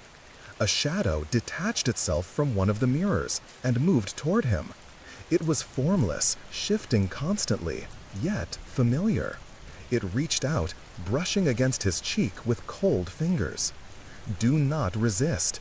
Do not struggle. You belong to the house now." Elias stumbled back, but the room continued to shift. Walls bending and looping, corridors looping impossibly, staircases spiraling into ceilings that vanished into darkness. Elias's heart raced. Why are you showing me this?" The mirrors shimmered, faces pressed against them, countless faces, pale and hollow-eyed, mouths moving in silent speech. One leaned closer, eyes infinite. It whispered, "Because you must understand, because you are awake, and soon you will speak for us." A shadow detached itself from one of the mirrors and moved toward him. It was formless, shifting constantly, yet familiar. It reached out, brushing against his cheek with cold fingers. "Do not resist. Do not struggle. You belong to the house now." Elias stumbled back, but the room continued to shift, the corridors bending around him like living things. The whispers grew louder, more insistent, overlapping into a single chorus that filled the air. "Listen, move, see, understand, become." He sank to the floor, trembling. The house was no longer merely around him, it was inside him. The corridors, the mirrors, the shadows, the whispers, they had become part of his mind, and he was part of them. And in that moment, he understood with a dreadful clarity. There was no escape. The house had claimed him, body and soul, mind and memory, and it would wait, always. Chapter 6. The Echoes of the Lost. Elias moved through the shifting corridors, each step heavy, as if the house itself pressed against him. The air was thick, damp, and metallic, carrying whispers that curled around his mind like smoke. The mirrors multiplied endlessly, reflecting not his own image, but glimpses of other people. Some he recognized, some strangers, all wide-eyed and hollow. Who are they?" he whispered, voice trembling. The chorus of whispers answered, soft yet omnipresent. "They are awake, as you are. They have listened. They have seen. And now they wait." He followed a corridor that twisted impossibly until he reached a room bathed in dim, gray light. Figures crouched in corners, huddled together or wandering silently. Their faces were pale, their eyes wide, unblinking. They did not speak, yet he could feel their thoughts, their fear, their endless waiting. One stepped forward, a young woman, her hair tangled, clothes moth-eaten, yet her eyes sharp, aware. She reached out a hand. "You're awake," she said softly, her voice trembling. "You hear them too, don't you?" Elias nodded. Yes, the whispers, the mirrors, the house. They want us to understand," she said, glancing nervously at the shadows that slithered along the walls. "But understanding, it's a trap. Once you see, truly see, they follow you, inside your mind, forever." A shiver ran down Elias's spine. How do you survive it?" The woman shook her head. "You don't. Not really. Some of us learn to listen without losing ourselves. But the house, it is patient. It waits. And if it finds you faltering," her gaze drifted to the mirrors along the walls, "it consumes you." The whispers surged suddenly, louder, overlapping, pressing against his ears. "You are awake. You hear. You see. You must listen." Elias stumbled back, heart hammering. One of the shadows detached from the wall, coiling toward him like smoke with sharp edges. He froze. "Stay back!" he shouted. The shadow paused, then whispered, in a voice that seemed to come from everywhere and nowhere at once. "You cannot flee. You cannot hide. You are ours. We are inside you. Always." He turned to the woman for guidance. What do I do?" She reached out, gripping his arm. "You must keep moving. Keep listening. Don't fight. And remember, the house is not just a place. It is patience, hunger, and memory. It is everything you ignore in the world until it finds you." Elias swallowed, trembling. The shadows pulsed, the mirrors shimmered, and the whispers filled every corner of the room. Time seemed to lose meaning. The other trapped souls drifted silently through the corridors, some disappearing into mirrors, some wandering endlessly, eyes unblinking. The woman leaned close. "Listen carefully. The house speaks in riddles, in silence, in the pulse of the walls. It shows what you fear most, but it also listens to what you hide. You must not lie to it, and you must never stop listening." Elias nodded, shivering. I understand." "You will learn," she said, her eyes distant, "or you will become one of the echoes." The whispers rose again, forming a chorus of overlapping voices that seemed to vibrate inside his skull. "Listen, see, understand, wait, become." Elias took a deep breath. The corridors stretched endlessly before him. Shadows moved independently, mirrors reflected impossible visions, and the house pulsed around him. He knew, with a dread certainty, that he was no longer merely a visitor. He was part of it now, and the house would never let him go. Chapter 7. The Listening Chamber. Elias wandered deeper into the house, his footsteps echoing in the endless corridors. Each turn brought new horrors, mirrors that reflect futures he could not survive, shadows that slithered along walls with silent intent, and doors that appeared and vanished without warning. The whispers followed him, not just around him, but inside him, twisting thoughts into uneasy questions he could not ignore. He came to a massive door carved with twisting patterns that seemed to writhe under his gaze. The whispers surged, urgent now, almost demanding. "Enter, Elias. It is time to listen fully." The trapped woman from the last room appeared at his side, her eyes grim. "This is the listening chamber," she said softly. "It is the heart of the house. Once you enter, there is no turning back. You will hear everything it has ever heard. You will see everything it has ever seen. And you may never leave." Elias hesitated, hand hovering over the door.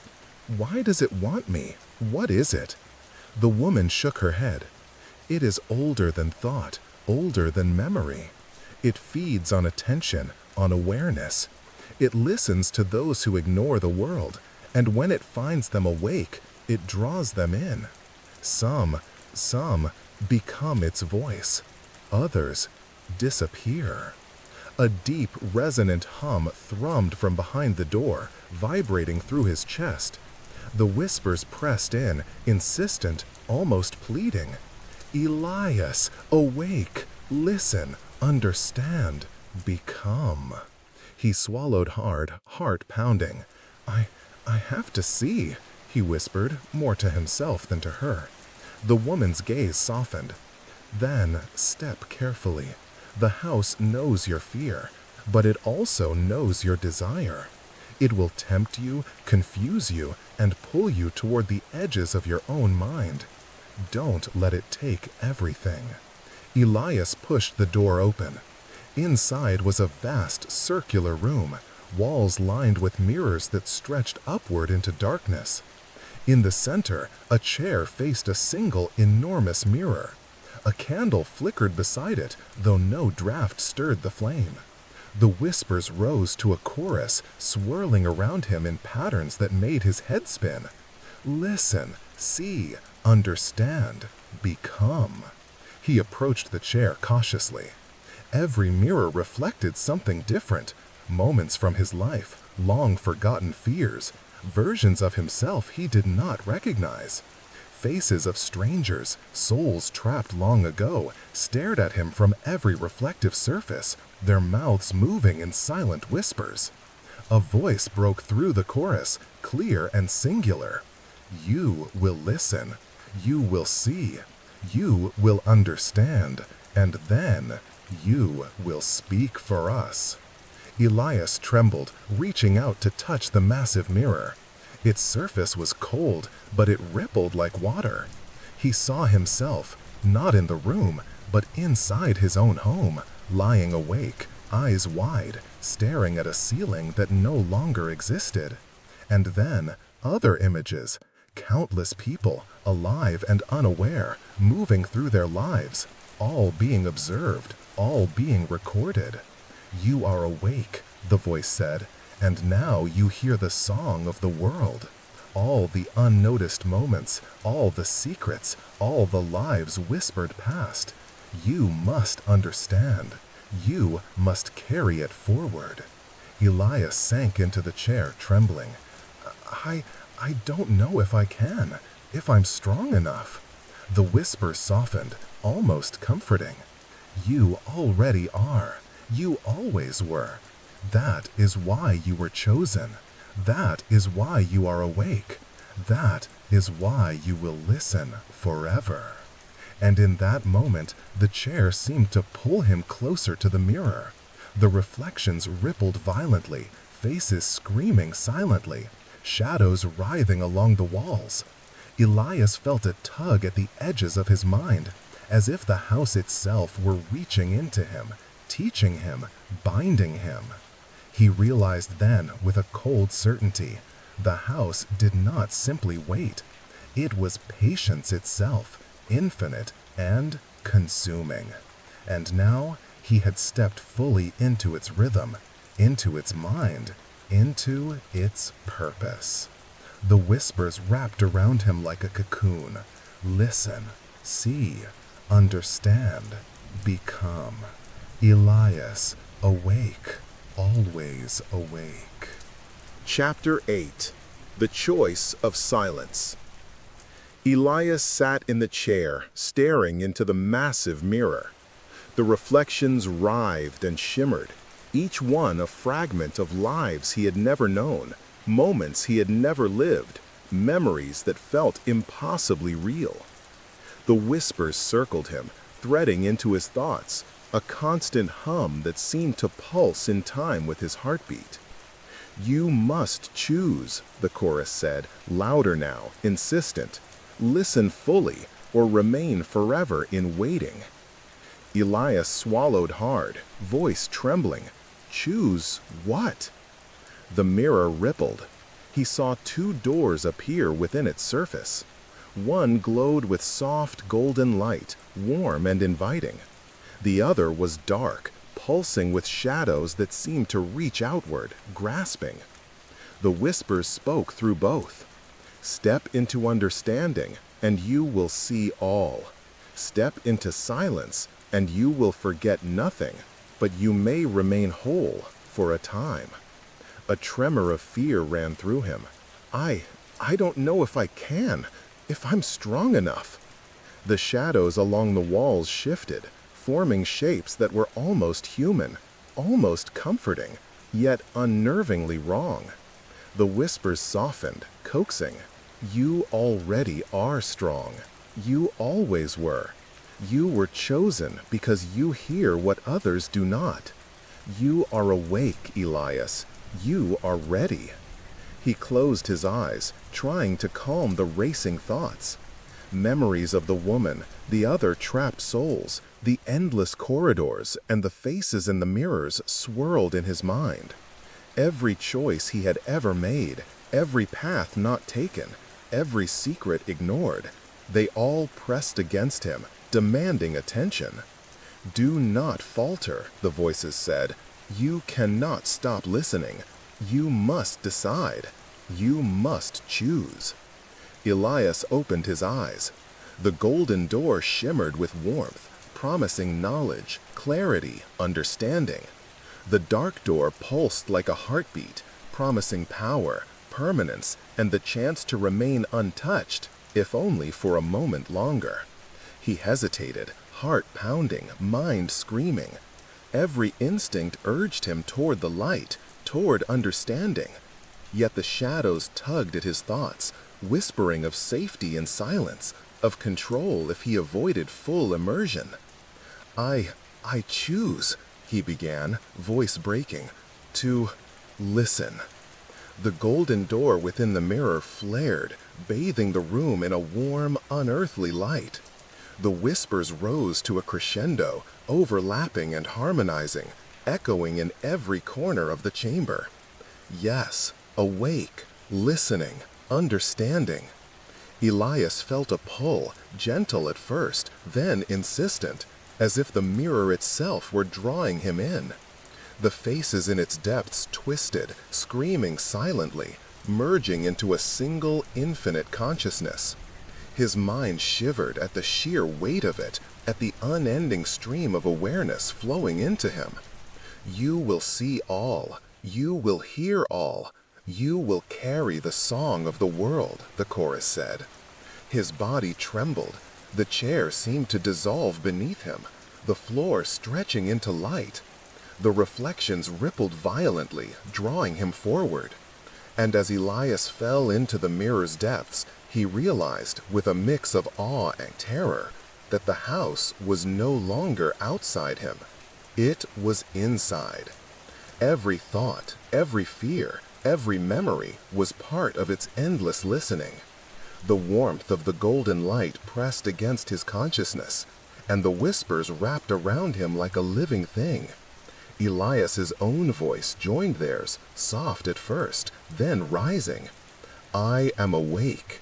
I am listening. I am. The chamber dissolved into infinity. Mirrors stretched endlessly. Corridors spiraled beyond comprehension. Shadows twisted in impossible forms. And through it all, Elias became one with the house, its mind, its song, its patience, and its hunger. Forever awake, forever listening. Chapter 9. The Weight of Knowing. Elias awoke, or perhaps he did not awaken, for the concept of waking had become meaningless. The golden light of the listening chamber still enveloped him, but it was no longer external.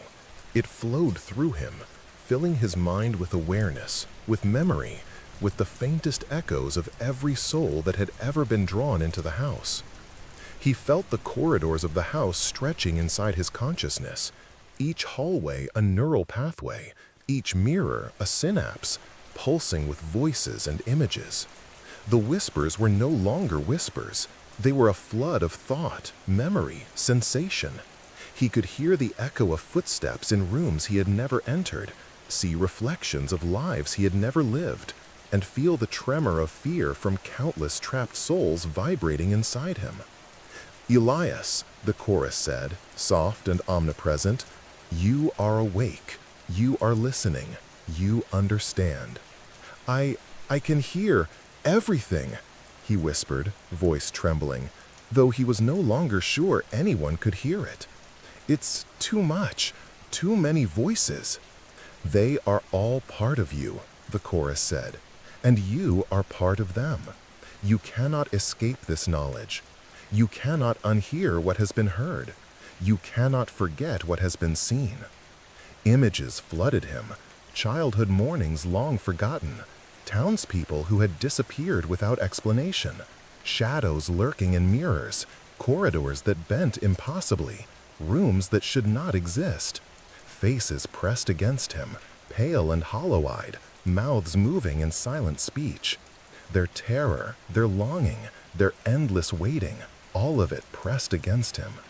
Elias staggered, trying to find something solid, something familiar. Yet the house had no center, no edge, no floor or ceiling he could hold on to. Time was meaningless here. Space was meaningless. And yet, somehow, he could feel it all, understand it all. You must carry it forward, the chorus said. You must speak for us. You must guide those who will come next, who will awaken. Guide them? Elias asked, voice trembling. I don't know if I can. You already can, the whispers interrupted. You were chosen because you listen. You were chosen because you notice what others ignore. And now you are awake. You are awake. You are one with us. The golden light within him pulsed, and suddenly he saw paths branching through the corridors of the house. Doors appeared in the distance, each leading to a trapped soul, each a fragment of someone else's consciousness, waiting to awaken. He realized with a chilling clarity that the house did not merely trap people, it preserved them, suspended between fear and knowledge, until someone like him arrived to guide them, to join them, to integrate their awareness into the endless listening. A shadow detached itself from a distant mirror and approached him. It was formless, fluid, yet unmistakably human. Do you understand now? It asked, voice soft but edged with inevitability. You are awake. You hear what others cannot. And soon, you will see what they could not endure. Elias nodded, trembling. I understand, but it's so heavy, so vast. Knowledge is a weight, the chorus said. Awareness is a burden, but it is also a gift. You will learn to bear it. You will learn to guide. You will listen, always. And then, for the first time, Elias felt the faintest flicker of control. He realized that while the house was immense, while the corridors and mirrors and shadows pulsed inside him, he could navigate it. He could reach into its depths, find the echoes, touch the trapped souls, and help them understand, even as the endless flood of awareness pressed against him. It was terrifying, it was overwhelming, and yet, it was purpose. The whispers receded slightly, leaving him with a calm that was almost alien. You are awake. You are listening. You are one with us. And soon, you will guide. Elias drew a deep, shuddering breath. The corridor stretched endlessly before him, mirrors reflecting infinite possibilities, shadows shifting in anticipation. And he stepped forward, ready, or at least as ready as one could be, to navigate the weight of knowing. Chapter 10. The Echoes Speak. Elias walked through the endless corridors of the house, each step resonating within his mind as though the floors themselves were humming with consciousness. Mirrors stretched endlessly on all sides, reflecting not him, but fragments of trapped souls, frozen moments, and impossible visions of lives that had never been. The whispers were still there, a constant hum beneath his thoughts, guiding him, pressing him forward. But now he noticed other voices, faint, quivering, like distant echoes calling from behind glass. Who's there?" Elias whispered, his voice trembling. A face appeared in one of the mirrors, pale and hollow-eyed, lips moving without sound. Elias stepped closer. I hear you. Can you hear me?" The reflection nodded, and a single word formed in his mind. Listen. Elias realized then that the trapped souls could communicate with him, if he allowed himself to truly listen, to focus, to enter the currents of awareness that flowed through the house. Tentatively, he extended his perception, reaching toward one of the echoes. The connection was immediate and overwhelming. He felt the soul's fear, its confusion, its endless waiting. It was like plunging into a cold, dark river, yet there was clarity beneath the terror. I'm here," Elias whispered in thought, and the echo seemed to relax slightly, leaning into his presence. You're awake," it thought. "We've been waiting for someone to guide us." "Yes," Elias replied, focusing on the trembling thread of consciousness. "I will help. I will listen. You are not alone." The echo shivered, and for the first time, Elias felt a flicker of hope amidst the endless dread. Others began to appear, pale faces pressed against mirrors, reaching out silently. Each one carried its own memories, its own fears, and all converged into the vast consciousness of the house. But the house itself responded. The shadows twisted, whispering urgently, a chorus of admonition. Do not linger, do not falter. You are awake, you are listening, you are ours. Elias took a steadying breath. I know, he whispered, but I can help them. I can guide them, even if it's only a little. The echoes stirred, following his attention. Faces turned, eyes blinking, movements imperceptible but present. One soul whispered a name, long forgotten in the living world. Elias, remember. He did not know why, but the name resonated deep within him, threading through his own memories. Images surfaced, moments of childhood, secrets he had ignored, fears he had buried. The house fed on awareness, yet here, amidst the chaos, Elias felt the first stirrings of purpose. You will learn, the whisper said, now gentler, almost approving. You are awake. You are listening. You are guiding. And soon, you will see everything. Elias guided his attention through the corridors, touching each echo, helping them reconcile with the weight of knowing. Some resisted, screaming silently in their mirrors, terrified of awareness. Others leaned in, trusting him, clinging to his presence like a lifeline. He realized then the terrible truth. The house's power was infinite, but the burden of its knowledge could be shared. He could anchor the echoes, help them endure, even as the vast consciousness of the house pressed against him, endless and patient. And in that realization, amidst the mirrors, shadows, and whispers, Elias understood. He was no longer simply a victim. He was a participant, a guide, a keeper of the listening.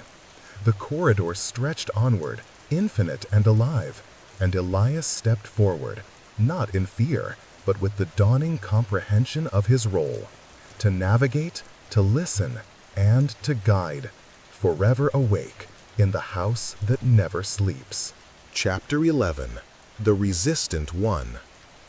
Elias drifted through the endless corridors, the whispers still humming in his mind, guiding him to the trapped souls. Most were silent, passive, waiting to be acknowledged, to have their awareness integrated into the flow of the house. But one mirror, at the far end of a twisting hallway, pulsed differently. Its reflection throbbed with a frantic energy, like a heartbeat out of sync. Elias approached cautiously. The face in the mirror was pale, eyes wide and terrified, not just of him, but of the house itself. The lips moved rapidly, forming silent words, vibrating with desperation. "Who are you?" Elias whispered. The echo's voice struck directly in his mind. I will not be a part of this. I will not listen." The intensity of its resistance sent a shock through Elias. The whispers around him surged, pressing against his mind like a storm. The house itself seemed to shiver with impatience, as if it sensed the defiance and hungered for resolution. "You must calm yourself," Elias thought, trying to reach the soul. "I am here to help. You do not have to face this alone." "No," the echo thought, the force of its refusal rippling through the mirror. "I am not yours. I will remain whole. I will not let them take me." The shadows along the walls stretched toward Elias, flickering with malevolent intent. The chorus of whispers surged, overlapping into a cacophony. "Do not falter. Do not fail. Bring it to listening. Integrate it. It is awake. It must obey." Elias felt the weight of responsibility press against him. The house did not merely trap. It demanded participation, submission. And now, for the first time, he understood the magnitude of his role. If he could not guide this soul, it might break, or worse, be consumed entirely, leaving only a hollow echo behind. I am awake," Elias thought firmly. "I am listening, and I will not let you be consumed. Trust me, you can endure this." The mirror pulsed violently. The resistant soul thrashed, a silent scream that reverberated in Elias's mind. Images of past failures, of fear, of pain, flashed around him, yet he held his focus, threading his consciousness into the echo's mind, anchoring it with presence, patience, and calm. Minutes, or maybe hours passed. Time no longer existed. The corridor twisted, shadows rippled, and the whispers grew insistent, pressing for obedience. But Elias persisted, breathing slowly, guiding, listening. The whispers softened, guiding, listening. Finally, the soul's thrashing slowed. Its eyes blinked in disbelief. You're not like the others. You help?" "Yes," Elias thought, his mind steady. "I help. You can endure. You can listen without losing yourself completely. A fragile thread of understanding wove between them. The resistant soul's energy, once chaotic and desperate, began to settle, integrating into the flow of awareness without breaking. The mirrors pulsed gently, and the shadows retracted slightly, as though acknowledging Elias's success. "You see now?" the whispers murmured, softer this time. Awake, listening, guiding, understanding. Elias exhaled, exhaustion washing over him, but also a strange clarity. The house was immense, patient, and all-consuming, but he could influence it, shape the experience for others, preserve fragments of their humanity, even as the infinite awareness pressed in. He moved down the corridor, the resistant soul following, fragile but steady. The mirrors reflected countless other echoes, all watching, all waiting, all learning. And in that endless expanse, Elias realized the truth of his new existence. Guiding the awake would not be easy, but it was his purpose. The whispers wrapped around him like a familiar song, constant and patient. Listen, see, understand, guide, forever awake. Chapter 5. The Rooms That Shift. Elias awoke once again on the cold wooden floor of a room he did not recognize. The air was heavy with a damp metallic scent, and the faint hum of mirrors vibrating through his bones. His eyes darted around, taking in the walls lined with mirrors, each one now reflecting events that had never happened. In one, he saw himself walking down the street of his hometown, yet the buildings were taller, twisted into impossible angles. In another, he was standing in a dark forest, surrounded by figures with faceless heads, whispering secrets he could not understand. The whispers filled the air again, more urgent, more insistent than before. "Elias, awake, listen, move, choose." He tried to stand, but the room shifted beneath him.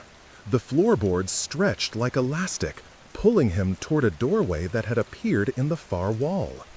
It was carved from dark wood, twisted with intricate patterns that seemed to writhe when he stared too long. He stepped closer, and the doorway expanded, becoming impossibly tall, looming above him like a black monolith. "Step inside," the chorus urged. "Step inside and see what is waiting." Elias's knees shook. I don't know if I can," he whispered.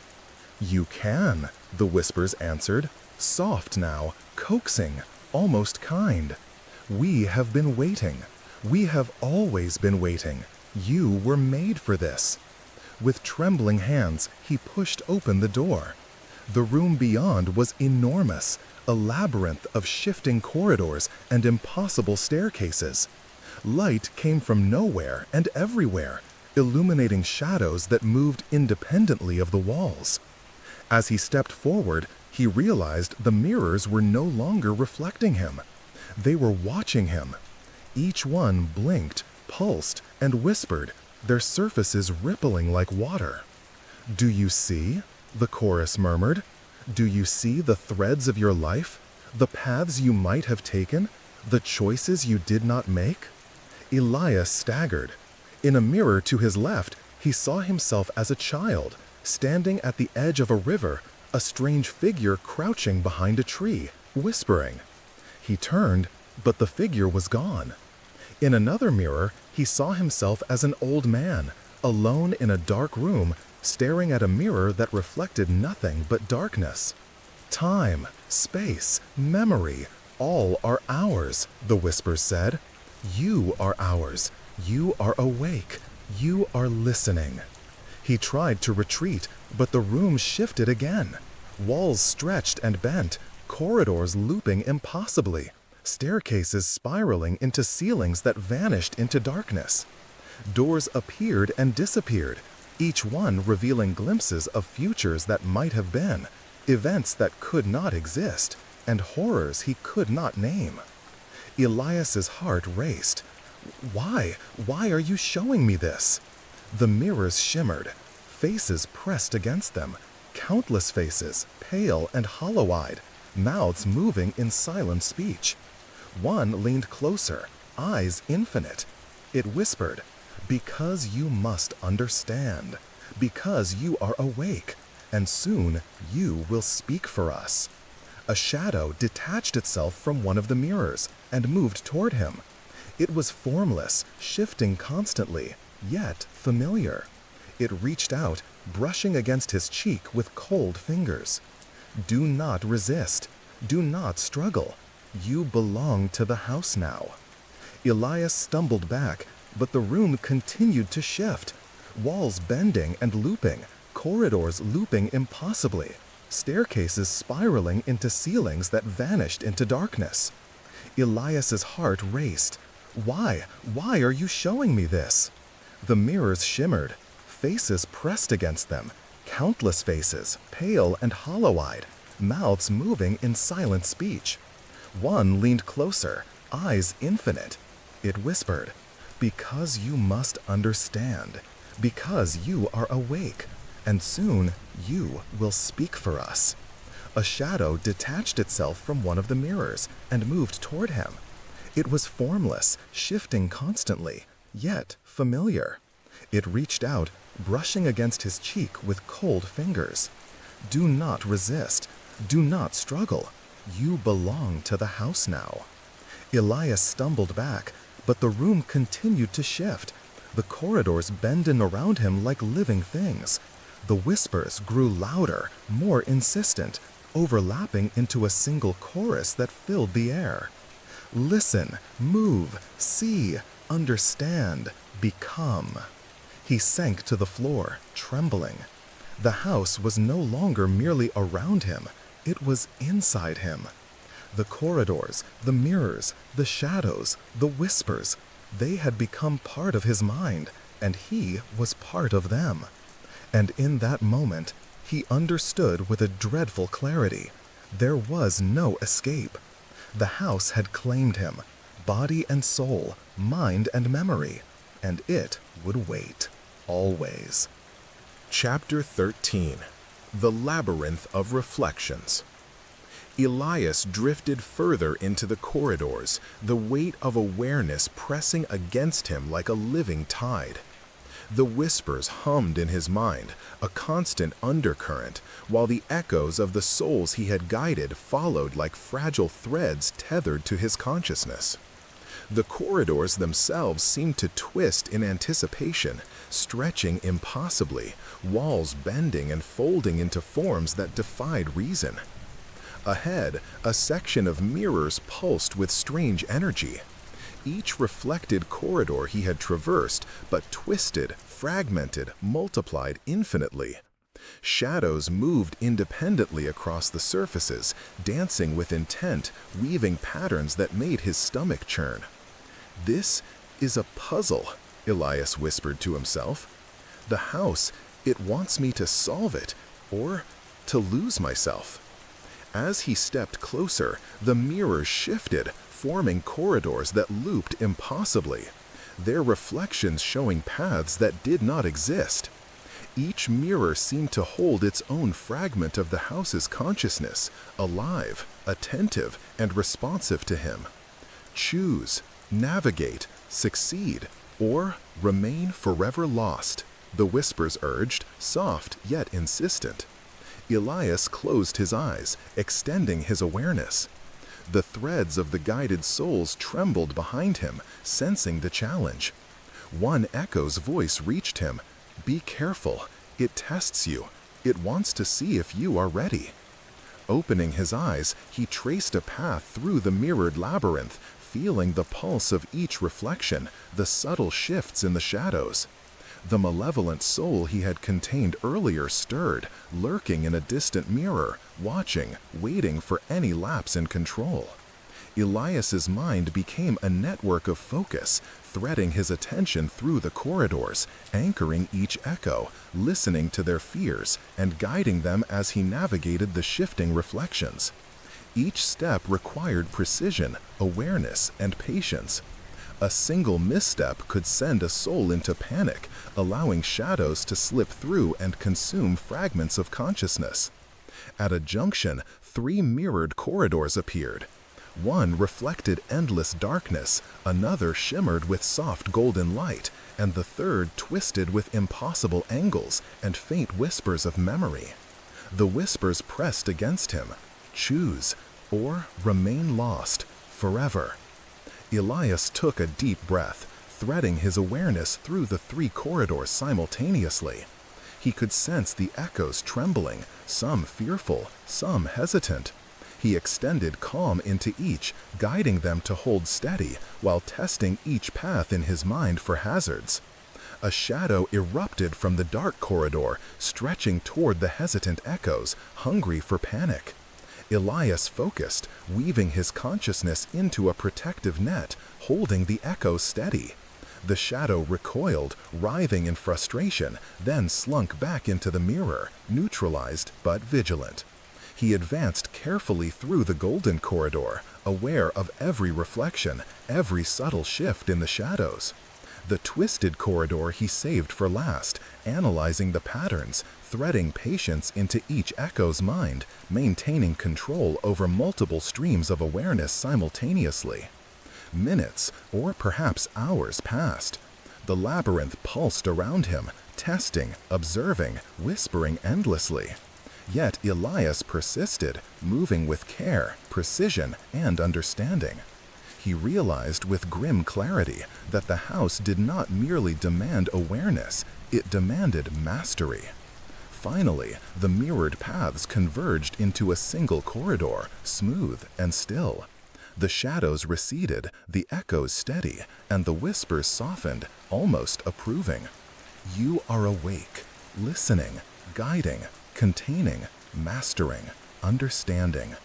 Elias exhaled, exhaustion pressing against his mind. He had solved the labyrinth not through force, but through patience, awareness, and careful guidance. Yet the house still pulsed around him, vast, infinite, and endlessly patient. And Elias knew, with chilling certainty, that this was only the beginning. Chapter 14. The Mirror of Memory. Elias continued down the infinite corridors, the whispers now a constant murmur in his mind. The house pulsed around him, alive, aware, and patient, as though testing his resolve at every turn. The echoes of the souls he guided followed like fragile threads, trembling but steady, relying on his presence to navigate the endless expanse. Ahead, a mirror glimmered differently from the rest. Its surface shimmered with a pale silvery light, reflecting not the corridor or the house around him, but a room from his own past, a room he had not thought of in years. The walls were painted and faded yellow, the bed unmade, the window letting in the late afternoon sun. Elias froze. The whispers softened, patient now, almost coaxing. Remember, Elias. See, understand, face. His chest tightened. He had avoided these memories for decades, burying them beneath layers of daily life, distraction, and denial. Yet here they were, reflected in this mirror, impossible to ignore. He took a hesitant step closer. The mirror rippled. In it, he saw himself as a child, sitting alone on the edge of his bed, clutching a worn toy, eyes wide with fear. A shadow loomed behind the younger Elias, faint but menacing, whispering words that twisted the innocence of childhood into dread. Elias whispered to himself, voice trembling, I remember, but I don't want to face it. The chorus of whispers pressed around him, softer, patient, urging. You must. You cannot guide fully if you do not understand yourself. Listen to your fear, Elias. Confront it. Integrate it. He took a deep breath and extended his consciousness toward the reflection. The child in the mirror flinched, sensing the presence of something larger, something awake and aware. Elias reached out gently, threading calm into the memory, anchoring it. You're here, the child's reflection whispered in his mind, eyes wide. I'm scared. I know, Elias replied, steadying his thoughts. I'm here. You're not alone. I've been scared too, but we can face this together. The shadow behind the child twisted violently, reacting to his intervention. It whispered lies and fears, twisting memory into terror. You are weak. You cannot save yourself. You will always be afraid. Elias focused, threading awareness and patience, separating the shadow from the child. He felt the fear, the guilt, the loss, and every suppressed memory press against him. And yet, he did not recoil. He did not flee. Instead, he held the child's reflection steady, letting it exist without being consumed by the shadow. Minutes passed, though time was meaningless here. Slowly, the shadow diminished, coiling back into the mirror, restrained but not destroyed. The child blinked, eyes calmer, breathing easier. You helped me," the reflection whispered, voice trembling but steady. I feel safer." Elias exhaled, a shudder passing through him. "Yes, I helped. And now you are part of me, part of my awareness. I will carry you safely." The chorus of whispers swirled softly, approving. You are awake, listening, guiding, understanding, integrating, confronting yourself, mastering fear. Elias stepped back from the mirror, feeling the weight of his own history, the shadows and the echoes of past fears. The house pulsed around him, infinite, patient, and alive. Yet, for the first time, he felt a flicker of calm certainty amidst the immense awareness.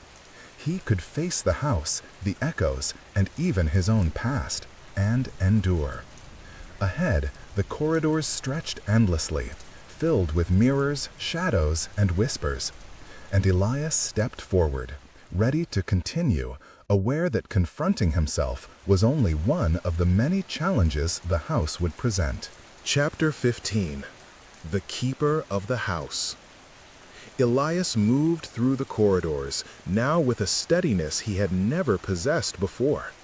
The house pulsed around him, infinite, alive, and patient, but he felt less like a victim and more like a participant, an anchor, a guide, a keeper of its endless consciousness.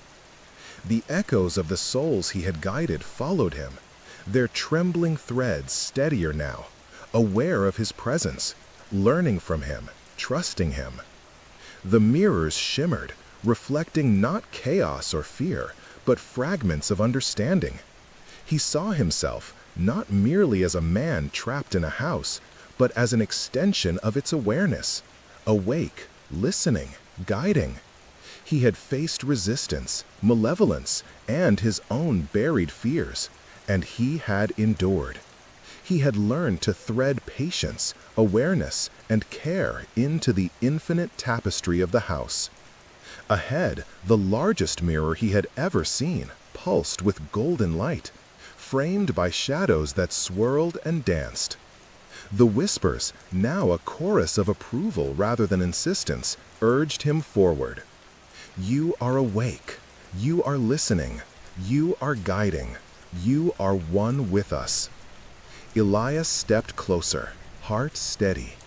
The mirror rippled, and for the first time he felt complete integration. Not loss, but connection.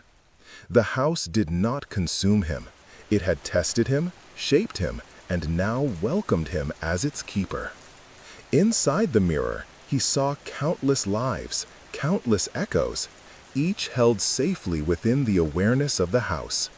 He could sense them, guide them, comfort them. He could contain the malevolent ones, nurture the fearful, and anchor the lost. And in return, they offered him understanding, patience, and purpose. I understand," Elias whispered. "I hear you. I see you. I will guide. Always." The house pulsed, a low, resonant hum that vibrated through his mind. Shadows twisted gently along the walls, not threatening, but aware, acknowledging his presence.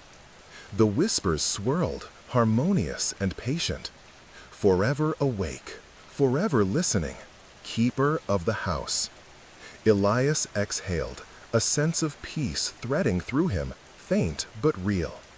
The corridors stretched endlessly before him, infinite and alive, mirrors reflecting endless possibilities. He knew the house would never end, would never sleep, would never release him. But he no longer feared it. He understood his place within it, his purpose. He began walking, guiding the echoes, threading awareness through the infinite corridors, containing the malevolent, comforting the fearful, preserving the lost. The house breathed around him, alive with knowledge, patient, endless. And Elias moved forward, steady and awake, a solitary figure in an infinite labyrinth of mirrors and whispers, not lost, not alone, but fully part of the house's eternal song. Forever listening, forever awake, keeper of the house.